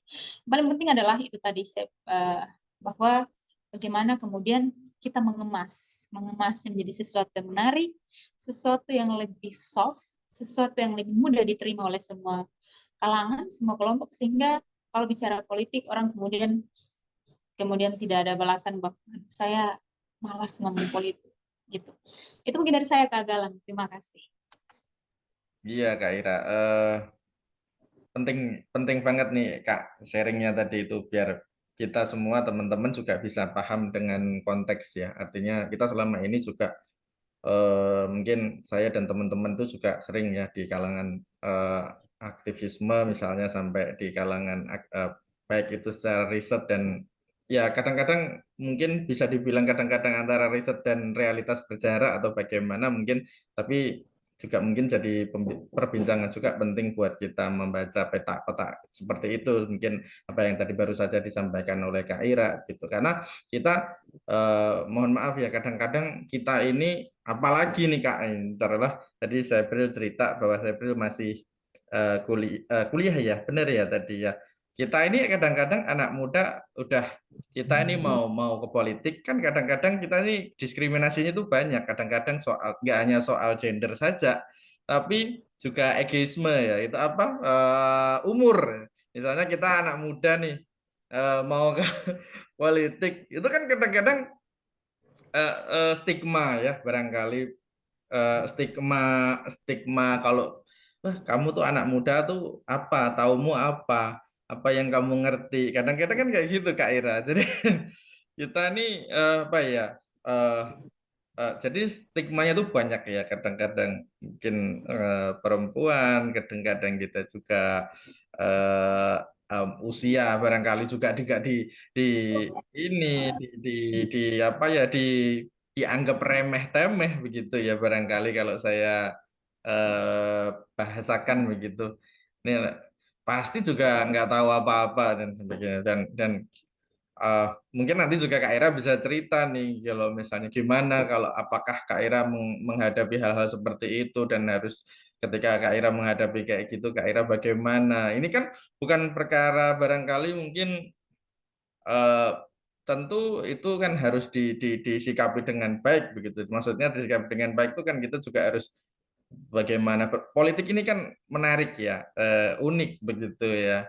Kita punya kepentingan, kita merepresentasikan masyarakat, kita juga membawa suara masyarakat, kita punya kepentingan banyak, tapi kan kita juga harus dinamis juga gitu, karena kan kalau misalnya kita di parlemen, baik itu di tingkat ya, di nasional ataupun di tingkat apa namanya, di daerah sekalipun, itu kan kita tetap nanti kan keputusannya kan secara institusional ya, misalnya itu secara walaupun di dalamnya ada mekanisme proses legislasinya bagaimana. Dan mungkin sekarang mungkin Kak Ela nih sekarang, Mbak Ela nih sekarang mungkin bisa ikut mengomentari juga Mbak terkait Ya, baik. hal ini. Kalau saya boleh berikan apa ya, apresiasi dan kekaguman saya kepada Kak Ira. Dan nanti Sepril insya Allah ya melanjutkan juga entah di dapil mana gitu ya. Kekaguman saya adalah Kak Ira itu mengalami mungkin double atau triple minority at once. Pertama adalah sebagai perempuan, minority as a woman. Number two, minority as a young person gitu ya. Karena ada juga tuh teman-teman riset-riset yang berkembang gitu ya di Eropa dan di Amerika tentang parlemen itu isinya cuma white old male gitu loh. Udah tua, laki-laki, putih gitu, misalnya gitu ya. Tapi ini mungkin sesuatu yang dirasa tidak pas ya, tapi memang statistiknya demikian. Gitu. So, as minority, double bahkan triple minority mungkin ya Kak Ira, itu pasti tantangannya tidak mudah gitu. Jadi saya sangat apresiatif sekali terhadap perempuan-perempuan politisi muda gitu, dan sudah membuktikan gitu kepada teman-teman yang lebih muda lagi penerusnya nanti kayak Sepril gitu, bahwa it's not impossible, bukan hal yang tidak mungkin gitu. Jadi sesuatu yang perlu kita selalu apresiasi. Cuma pertanyaan saya balik gini, teman-teman yang hadir di malam ini atau nanti yang menonton rekaman ini, selama pernah ngikut pemilu, pernah nggak milih caleg perempuan? Coba tanya itu dulu sebentar. Kalau belum, berarti kita harus ada pembelajaran untuk masing-masing kita juga gitu. We have to do apa yang disebut dengan self-educate gitu. Kita harus mengeducate diri kita sendiri, memberikan diri kita pemahaman tentang kenapa harus saya teliti baik-baik gitu, siapa yang saya pilih gitu kan, kenapa harus dia, kenapa partai ini, kenapa bukan partai yang lain. Karena acap kali, tidak semuanya tentu ya, acap kali orang itu memilih tanpa riset yang mumpuni di belakang layar, padahal itu dampaknya akan sangat panjang dan luas gitu ya. Tadi seperti yang Kak Ira sampaikan, harga beras mahal. Itu politik bukan sih? Politik 101 gitu ya, karena itu kebijakan gitu. Kebijakan ditentukan oleh politik dan politisi itu ada di proses itu. Persoalannya mungkin tadi ya Kak Galang sempat singgung banyak faktor gitu kenapa representasi perempuan itu rendah. Kalau secara akademik itu ada 3 penyebab yang disebut dengan klasternya gitu, ada 3 klasternya. Dan salah satunya itu mungkin lebih ke institusionalnya, jadi sistemnya gitu ya. Terus cara pemilihannya, cara pencalonannya itu lebih ke institusi. Tapi ada juga yang cultural ideological gitu. Jadi mungkin patriarkinya masih terlalu kental, orang masih dianggap nggak layak jadi pemimpin kalau bukan laki misalnya gitu ya. Padahal lakinya juga belum tentu bisa jadi pemimpin gitu. Tapi karena dia laki aja gitu. Atau yang lebih cluster berikutnya adalah lebih ke individualnya gitu. Kita ngeliatin supply and demand mekanismenya. Kalau ada supply-nya mungkin demand-nya nggak banyak misalnya gitu. Misalnya perempuan yang potensial menang ini banyak gitu ya, supply kan. Tapi demand-nya nggak banyak misalnya gitu. Atau demand-nya besar, partai butuh gitu. Tapi supply-nya nggak banyak. Nah, gimana mencapai equilibrium itu? Gitu. Dan faktor supply and demand itu dipengaruhi juga dengan kemampuan finansial, modal-modal politik. Seorang perempuan ini kira-kira likelihood-nya, kemungkinan untuk menangnya berapa banyak sih, seperti itu. Dan riset menunjukkan bahwa orang-orang yang mungkin punya basis massa tradisional seperti pertemanan, sosial media, hal seperti itu salah satu modal sangat besar sih gitu.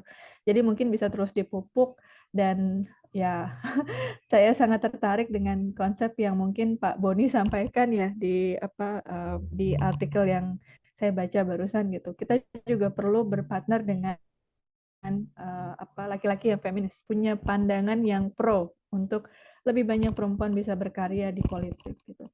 Sehingga kita punya keberimbangan yang lebih baik gitu. Boleh izin saya menyapa juga ya beberapa yang saya kenal ini teman-teman saya. Terima kasih sudah hadir dan menyempatkan waktu. Ini Mbak Yulvia dari Universitas Mataram, seorang ahli gender. Halo. Selamat Terima datang. kasih sudah datang. Terima kasih. Selamat malam, Mbak. Iya, terima kasih Mbak Yulvia. Mungkin nanti bisa cerita juga konteks di Lombok begitu ya. Ada Ibu Retno juga dari Lampung ya Bu ya, kalau saya nggak keliru. Palembang, Mbak. Palembang, kan keliru. Bu Retno ini senior saya, dosen HI di Palembang gitu. Selamat datang Ibu Retno dan terima kasih sudah meluangkan waktu. Mungkin nanti ada cerita juga dari Palembang, silahkan. Oh ya, boleh ya. Siap. Sekalian Ada aja juga ya. siap Dr. Desi dari UNAN. Halo. Halo. Dari Padang. Selamat datang, terima kasih. Ya, salam kenal semuanya. Selamat datang, selamat datang. Kalau Ibu Dr. Desi ini expert di marketing ya, marketing dan politisi kan butuh marketing ya. Jadi perlu informasi tentang bagaimana lebih Islamic marketing sih ya, tapi konsep utamanya tentang bagaimana kita bisa mengemas kita sebagai politisi mungkin gitu ya. Terus ada Witri dari Presiden Uni. Hai Mbak Witri. Lagi away. Welcome to the show. If I call it the show, Dr. Umu from Malaysia. She's with Galaxy Note, I think. Hello, Umu, Dr. Umu. So, Hello, Dr. Umu. Hi. Thank you for Sorry. making it. Yeah. I mean, I'm very sorry. I'm in the middle of having guests at home. But try Thank you to so much. to join the discussion. Great discussion. Thank you so much, Dr. Umu. Really appreciate it. Terima kasih. Silakan Mas Galang. Jadi tadi saya last minute bilang, ayo gabung. Jadi beberapa teman saya ajak untuk mungkin berbagi gitu ya. Silakan. Terima kasih. Nggak apa-apa. Nanti mungkin bisa sharing-sharing juga ini karena sebetulnya ini bisa multi perspektif ya Mbak. Sebetulnya kan turunannya kan bisa banyak banget. Nah, ini ada Mbak Dinda juga menyampaikan ada banyak juga, ini ada Mas Nur Imam Subono, dosen politik UI juga, dan Pak Boni ya tadi ya, juga bisa disapa oleh Mbak Ella juga. Nah, jadi lagi-lagi ini sekali lagi mungkin ini saya juga jadi ingat nih soal memang supply and demand tadi juga ya Mbak ya, memang sebetulnya pengarus tamaan tuh kita di Undang-Undang Pemilu juga sebetulnya juga cukup memberikan ruang, ternyata tantangannya juga keterpenuhan itu juga banyak ya, maksudnya dalam tanda kutip sering masih saat ini masih cukup menjadi perbincangan juga begitu sebetulnya. Kenapa masih banyak juga tesis-tesis yang mengatakan itu belum efektif dan kemudian belum bisa setara begitu ya, nggak bisa equal begitu semua orang, misalnya mungkin dalam konteks politik saja nggak semua nggak equal begitu, tapi apalagi ini aja, apalagi sekarang masih ada semacam apa barrier seperti apa gender begitu ya. Kalau saya mau apa namanya mau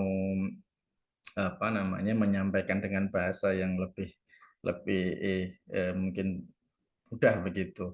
Cuman mungkin bisa kalau misalnya mungkin bisa dibandingkan begitu Mbak, sebetulnya apalagi Mbak itu misalnya yang menjadi barrier kita selain ya tadi mungkin Mbak Ella juga sudah menjelaskan, nanti juga Kak Ira juga mungkin akan lebih jauh lagi secara praksis di lapangan begitu, dan yang mungkin silakan Pak Boni, Pak Farko dan teman-teman yang lain juga chip in gitu ya. Salah satu yang saya amati sangat membuat perempuan sulit untuk bisa menang dan berkompetisi dalam politik itu mungkin biayanya mahal sekali gitu. Dan sangat-sangat mahal. Udah ada sih banyak studi membahas tentang berapa sih sebenarnya satu kursi DPR tuh gitu kan. Dan sangat-sangat mahal gitu. Dan kita tahu bahwa memang juga jadi motif-motif ekonomi ya muncul gitu. Jadi nggak pure apakah mereka benar ke DPR tuh pengen jadi wakil rakyat gitu. Tapi malah jadi kayak motif ekonomi yang muncul. I spend this much gitu kan. I already spend this much dan I have to earn my profit lah gitu kan dari situ. Tolong koreksi saya Bapak Ibu kalau ini mungkin tidak benar di lapangan ya, tapi banyak informasi yang saya dapatkan dari mereka yang sudah terpilih bahwa memang itu tidak murah gitu. Jadi bagaimana dong kita mau berkompet gitu ya, berkompetisi dengan modal yang lebih besar gitu, dan pemilih kita juga belum benar-benar memahami gitu pentingnya suara mereka. Terserah mau diarahkan ke siapa, tapi suara mereka itu penting gitu. Nah, mereka mungkin belum betul-betul memahami konsekuensinya dalam jangka yang lebih panjang. Kalau patriarki misalnya tadi saya ulangi ya, jadi ada 3 cluster of explanation-nya gitu. Pertama lebih ke institusi, the rule of the game gitu. Kedua lebih ke social, cultural, and ideological gitu. Dan yang ketiga adalah lebih ke individunya gitu. Bagaimana si individu calon ini, perempuan-perempuan yang mungkin potensial tapi tidak running for election gitu for various reasons gitu, banyak alasannya. Jadi mungkin untuk membuat diskusi kita lebih hangat dan saya sangat ingin mendengarkan dari Bapak Ibu yang hadir juga, silakan coba kita sharing gitu Bapak Ibu, silakan yang punya pandangan tentang jadi masalahnya di mana sih gitu. Kenapa representasi perempuan kita nih ya segini-gini aja gitu. Kalau paper terbaru saya justru malah ngelihat tentang dinasti ini juga mulai banyak masuk gitu ya. Jadi orang-orang yang modalnya kuat, bapak ibunya udah ada di dalam, ya udahlah ya gitu ya, suaminya atau istrinya udah di dalam, itu juga jalan yang mulai lazim sekarang terlihat. Statistiknya menunjukkan bahwa 44% bapak ibu di kalangan perempuan itu dinasti politik. Tapi proporsi ini jangan dianggap cuma ada di perempuan, di laki-laki juga ada gitu. Rata-rata di Asia dinasti politik itu di angka 20%-an. Indonesia itu juga sekitar itu. So mari kita bahas apakah ini justru makin memperburuk lagi kondisi kita di 2024. Silakan mungkin Pak Boni tadi sudah resen dengan Pak Farko, silakan. Silahkan Pak Boni tadi raise hand. Ya, terima kasih Mas Itu Galang.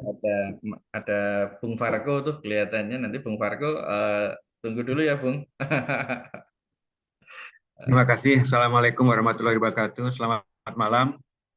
Saya senang ini presentasi Mbak Ella. Terima kasih PPT-nya dan bukunya, juga pengalaman Mbak Ira, juga mahasiswi ya, yang sudah lulus ya, Sepril ya, yang tadi bicara.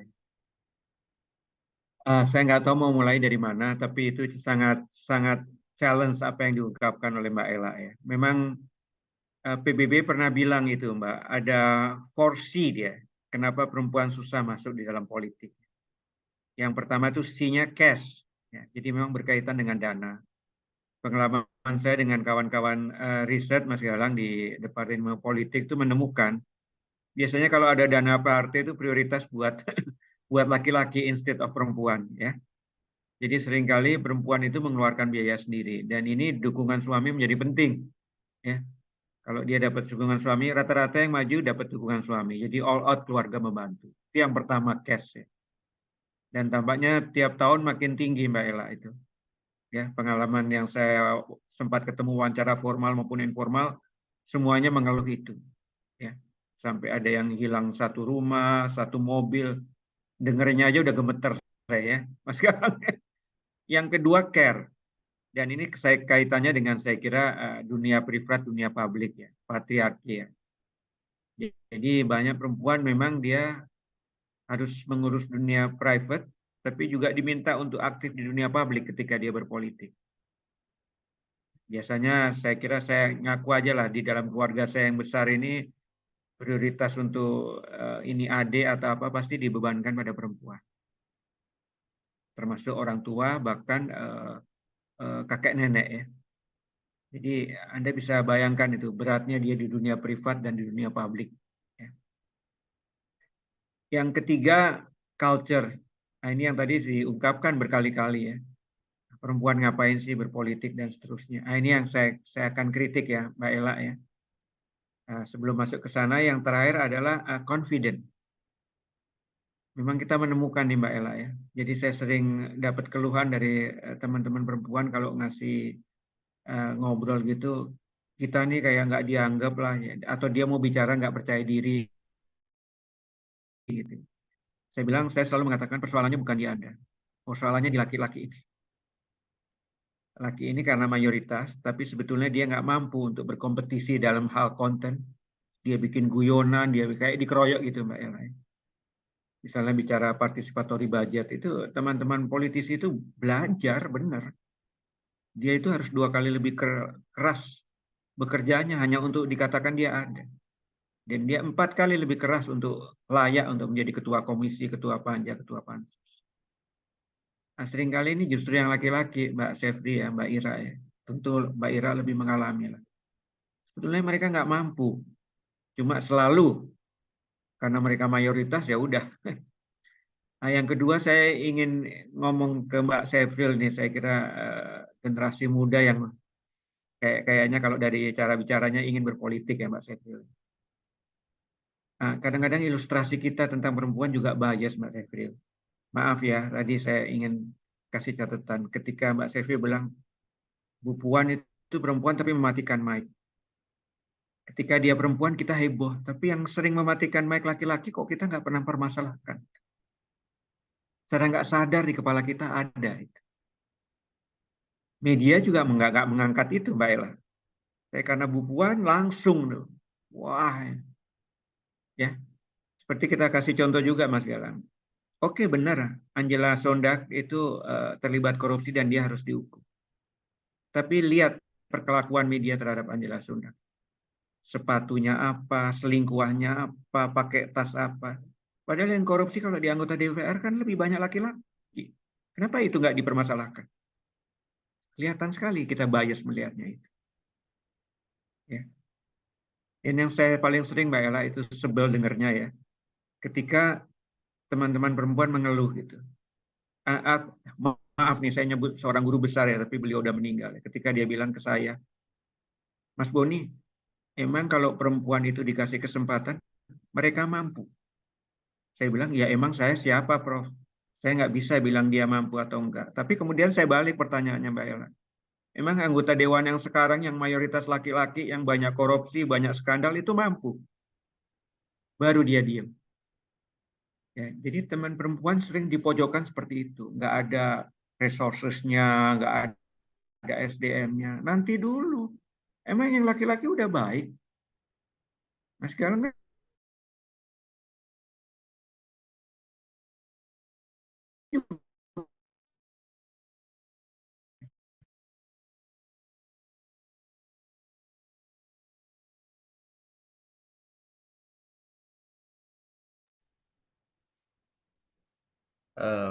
Pak Boni,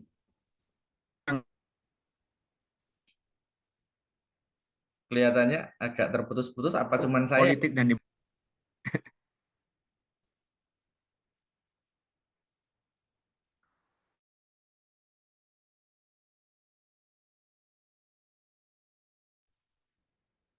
maaf, sempat Iya. terlemparin. Oh iya, Kayaknya iya, iya. ada yang nggak suka Mbak Ella pernyataan.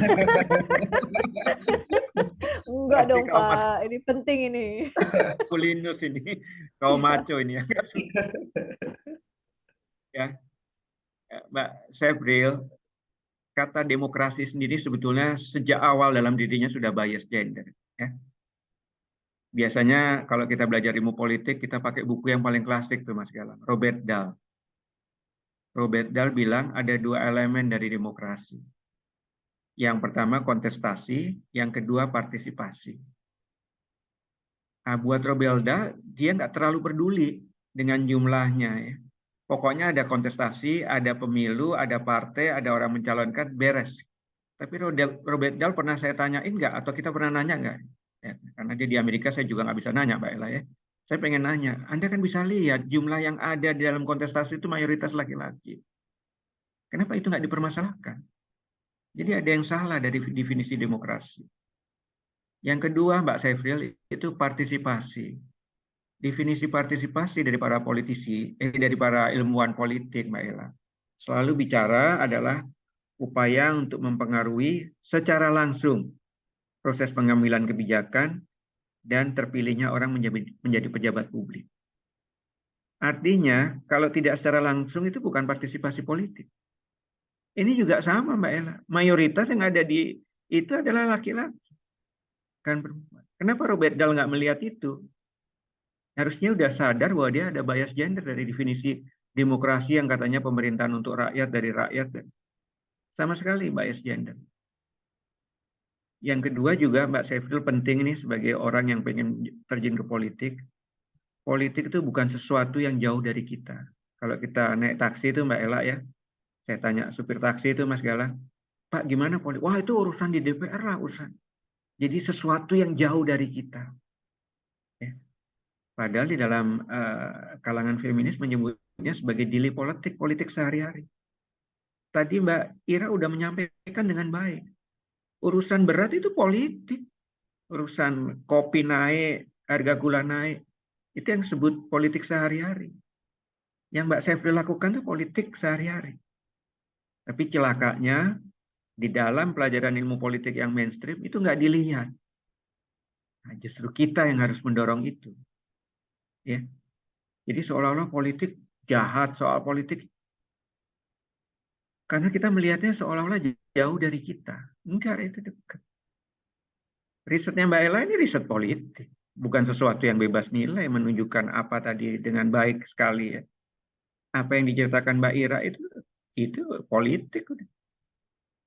Jadi itu ajalah, saya jangan terlalu banyak ngomong nanti. Anyway, terima kasih benar Mas Galang. Ini saya senang dengan Mbak Ella, Mbak Sevril, Mbak Ira, dan teman-teman yang lain. Terima kasih. Assalamualaikum warahmatullahi wabarakatuh. Waalaikumsalam warahmatullahi Thank wabarakatuh. you, Pak. Ini menarik, ini diskusi kita semakin malam semakin gayeng itu kalau bahasa Jawanya itu. Mas Galang, Pak Boni harus di cloning 1000 kali. 1 juta kali biar lebih banyak gimana? Setuju? Ini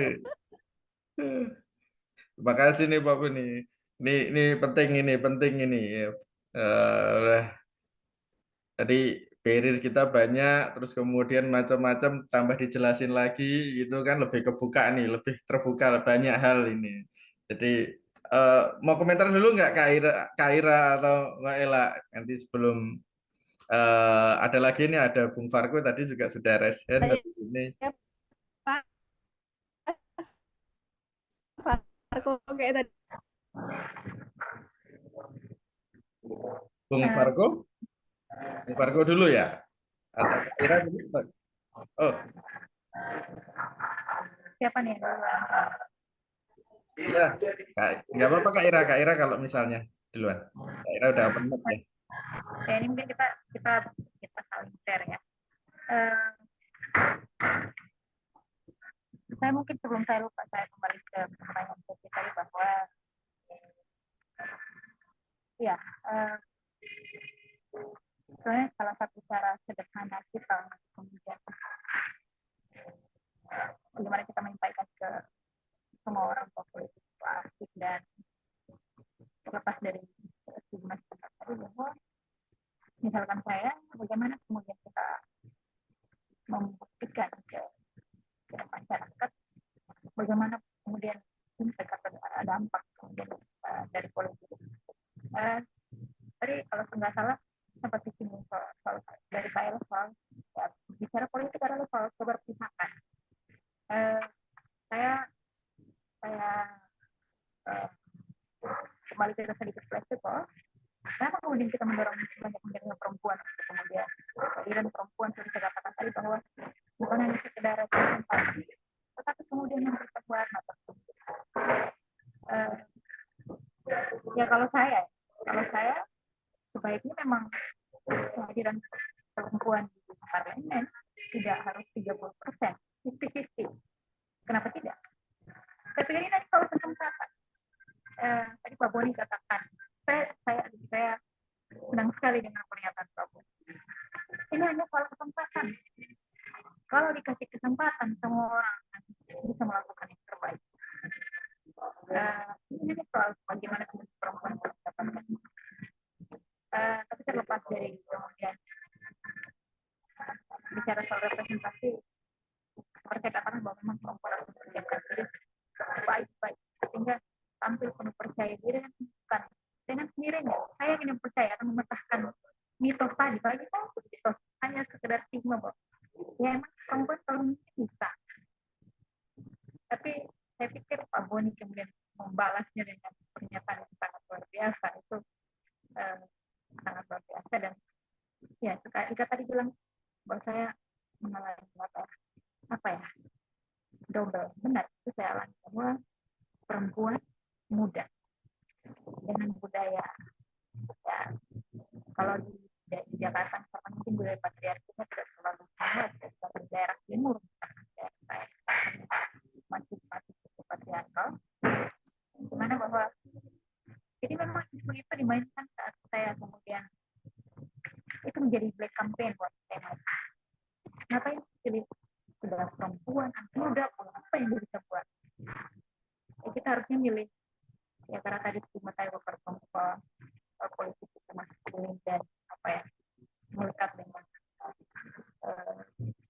ya yang lebih jadi saya bilang pengalaman itu kenapa saya tugas kita tugas bagi saya paling penting adalah melakukan edukasi politik.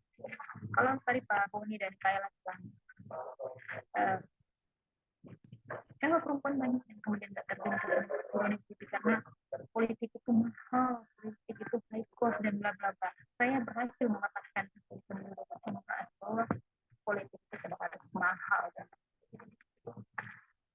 sehingga bagi saya ini adalah yang dijelaskan dari konstitusi politik bahwa politik itu yang paling penting adalah suara pemilih masyarakat dan soal seperti yang paling pemilih yang kita pilih yang melakukan tupoksi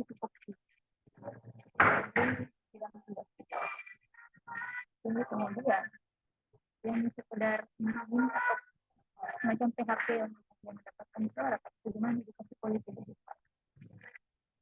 mustahil kalau kita bilang nggak ada pos dalam dunia politik politik itu biasa. Tapi yang bagaimana kita lakukan adalah bagaimana kemudian tidak high score, bagaimana kemudian dan mungkin ya kalau saya salah mohon koreksi, tapi ini mungkin penting untuk kemudian kita melakukan pemetaan dan daerah pemilihan dengan kemudian mengenali betul karakteristik pemilih. Ini kemudian strategi ataupun ya cara yang kita pakai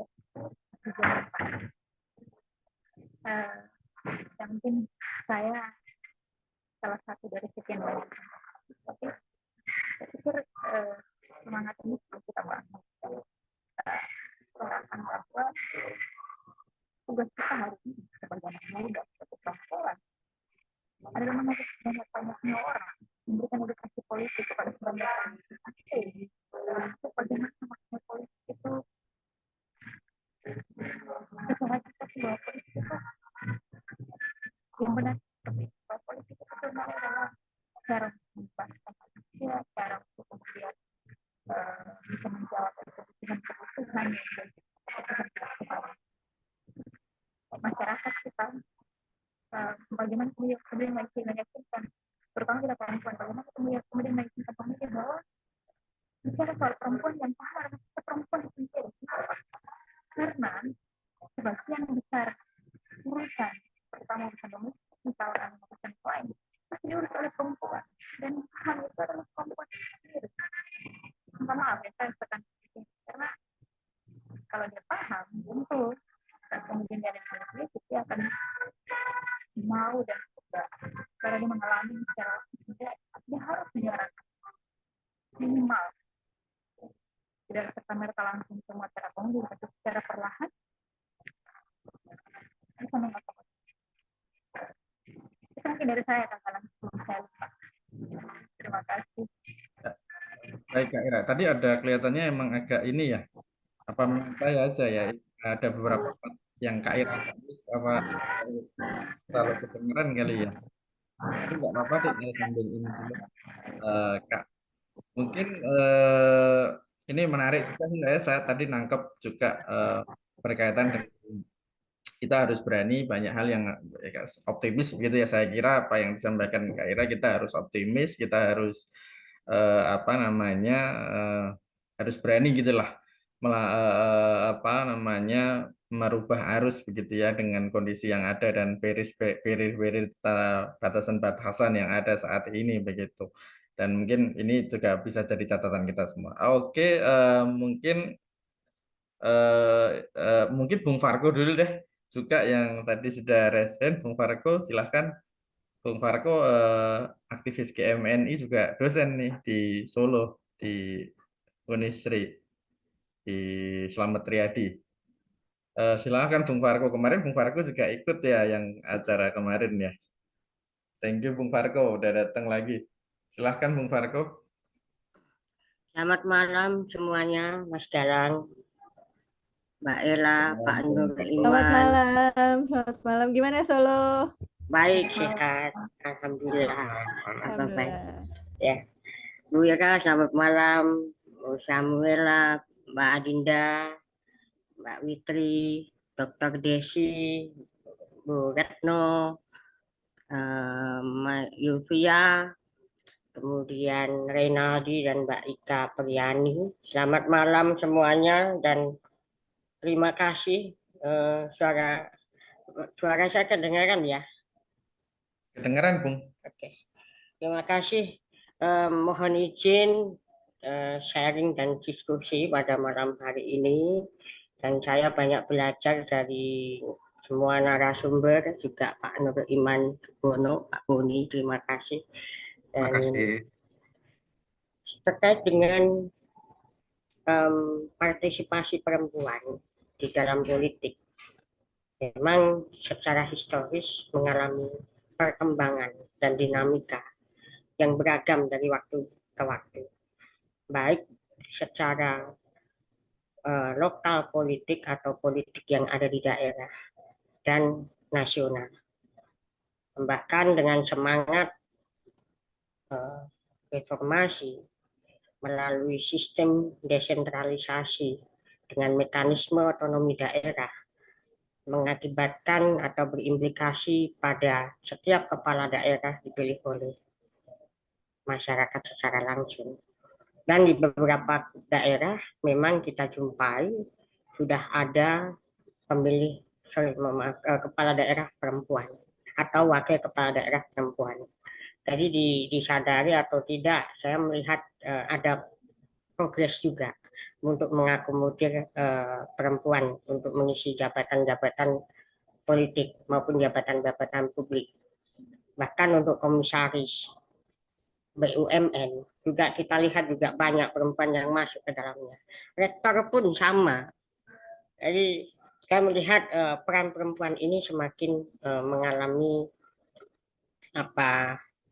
kemajuan untuk menunjukkan eksistensinya. Dan ini saya menyambut baik meskipun belum sepenuhnya dapat berjalan dengan optimal. Karena isu gender itu masih sering kita lihat. Apalagi dibenturkan dengan dogma yang mana alangkah pemimpin itu laki-laki. Ya. Dogma seperti itu yang kadang memang menjadi salah satu penghambat. Jadi kita berbicara tentang partisipasi perempuan di dalam politik atau di dalam posisi jabatan publik, kita lihat dalam konteksnya. Kita bicara dalam konteks politika praktisnya atau teologisnya atau yang lainnya. Tapi secara fakta saya melihat bahwa sudah ada akomodir yang diberikan kepada perempuan. Bahkan hakim MK ada perempuan juga tuh waktu itu ya. Sekarang masih atau tidak. Jadi salah satu hakim Mahkamah Konstitusi perempuan juga.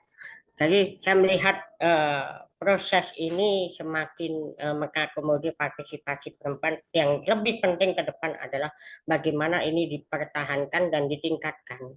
Dalam arti perempuan-perempuan yang duduk di jabatan-jabatan politik maupun jabatan-jabatan publik, ya bukan hanya memiliki integritas, tapi juga memiliki kapasitas, kapabilitas, profesionalitas yang mumpuni juga.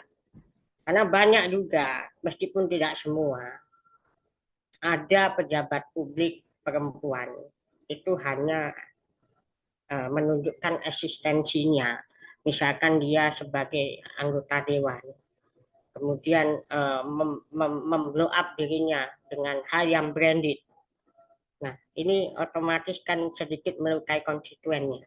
Nah, sehingga nilai-nilai integritas ini yang harus diperhatikan oleh partai politik sebagai pencetak kader yang profesional, yang berkualitas, yang memiliki kompetensi yang matang.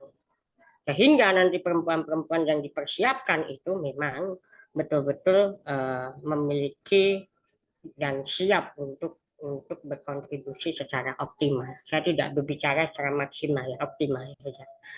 Kemudian yang diperhatikan adalah bagaimana partai politik ini juga memberikan perlindungan kepada kader-kadernya perempuan. Kadangkala diberikan ruang hanya untuk untuk eksis, tetapi untuk perlindungannya ini juga harus diperhatikan, melindungi kader-kader yang perempuan ini. Jadi dari segala hal yang terkait dengan misalkan sekarang regulasinya 30% perempuan untuk duduk di posisi politik. Nah, untuk mencapai 30% itu usahakan jangan aji mumpung untuk sebatas menutupi kuota saja. Tapi betul-betul persiapkan bagaimana menghasilkan sumber daya kader yang memang memiliki kompetensi, memiliki kapabilitas, memiliki profesionalitas untuk diajukan sebagai calon.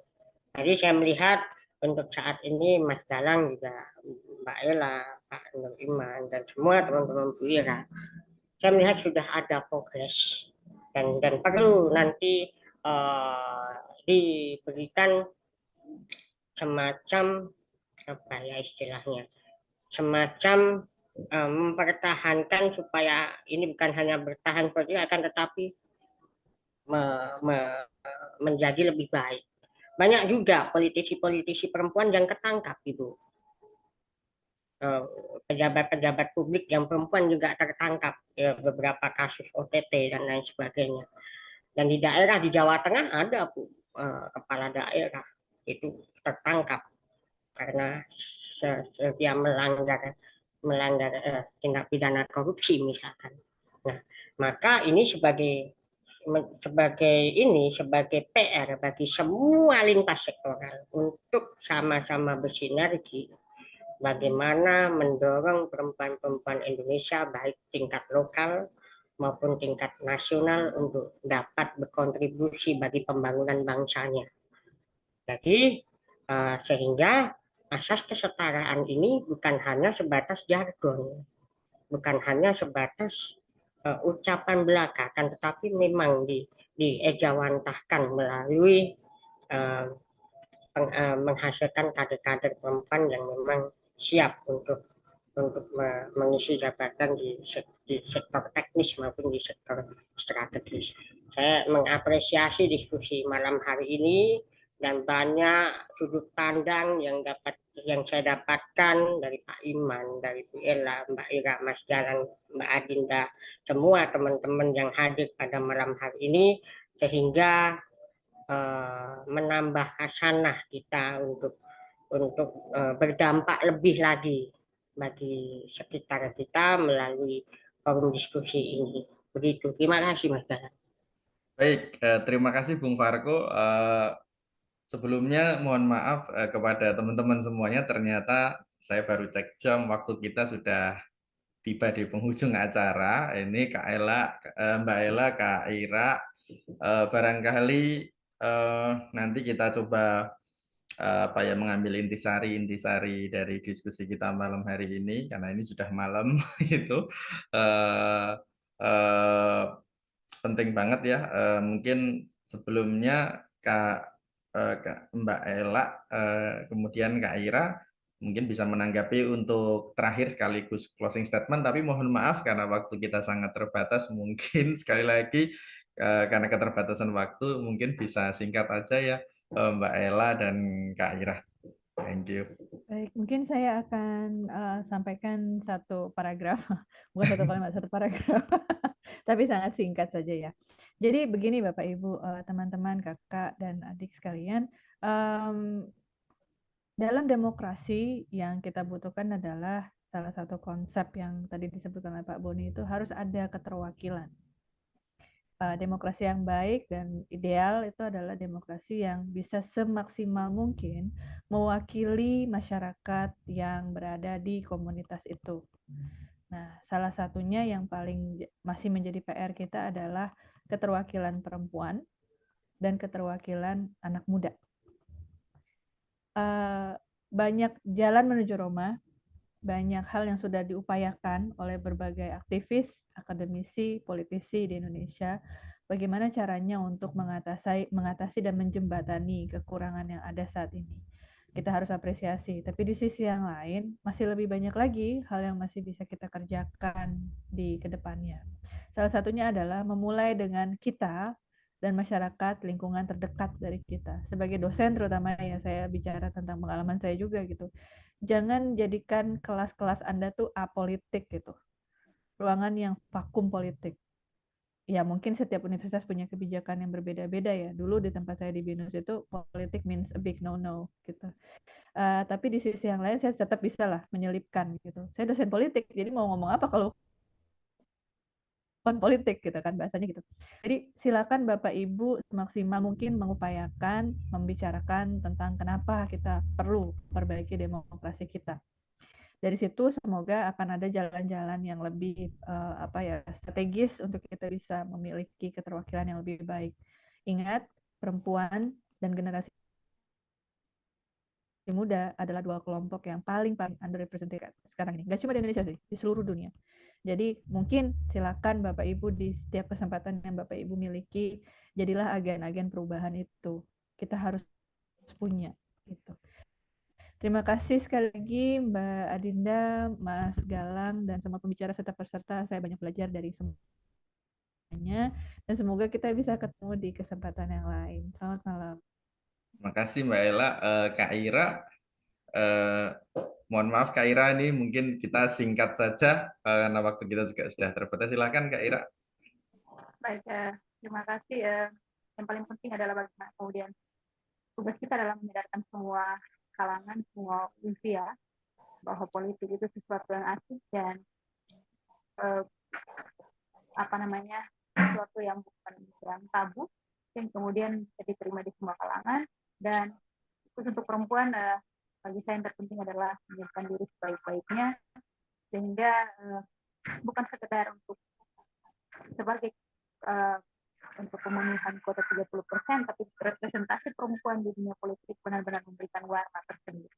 Untuk itu, bagi saya, untuk perempuan tidak harus ada kata puas, harus terus-menerus menimba ilmu, belajar sebanyak-banyaknya, memantapkan diri untuk menjadi yang paling luar biasa, sehingga kemudian itu memecahkan berbagai mitos dan stigma yang ada. Terima kasih Kak Galang, terima kasih Suara Kebebasan, terima kasih untuk semua kita yang hadir, terima kasih untuk kesempatan belajar dan berbagi yang luar biasa ini. Semoga kita bisa ketemu di kesempatan-kesempatan berikutnya. Terima kasih, selamat malam. Assalamualaikum warahmatullahi wabarakatuh. Terima kasih Kak Ira. Sekali lagi saya ucapkan terima kasih pada teman-teman semua, sahabat kebebasan yang sudah bergabung pada diskusi forecast kita malam hari ini. Saya mungkin tidak akan banyak menyimpulkan, tetapi bagaimana flow diskusi kita begitu menarik pada malam hari ini ya. Banyak petikan-petikan yang mungkin bisa kita pegang begitu terkait dengan diskusi kita. Tentu bagaimana Hari Perempuan ini sejatinya harus jadi momentum benar-benar buat kita, bagaimana satu isu perempuan dan politik pun menjadi hal yang sangat penting yang mungkin barangkali kita harus utamakan juga. Jangan lupa pada akhir diskusi ini untuk terus mengikuti diskusi-diskusi di Suara Kebebasan. Selanjutnya, sebelumnya saya mewakili Mbak Adinda juga yang hari ini masih rapat juga di Garut. Jadi terima kasih bagi teman-teman semuanya yang sudah bergabung. Jangan lupa untuk terus mengikuti kegiatan-kegiatan di Suara Kebebasan. Oh iya, sebelumnya kita foto dulu lupa. Ini karena ini penting, ini kita setiap acara kita mesti foto dulu nih ya. Sebelum kita tutup, saya hitung sampai 3, teman-teman yang berkenan untuk on cam kami persilahkan. Saya hitung sampai 3, 1, 2, 3. Oke, sekali lagi ya, 1, 2, 3. Terima kasih teman-teman semuanya. Sekali lagi, jangan lupa untuk Terima terus kasih. ikuti program-program di Suara Kebebasan. Sampai ketemu lagi di acara selanjutnya. Terima kasih teman-teman semuanya. Terima kasih Kak Sampai Ira, Pak Boni. Terima kasih Kak Ella, terima kasih Kak Thank you Galang. Mbak Ella. Thank you Kak Ira. Mohon izin ya. Terima kasih.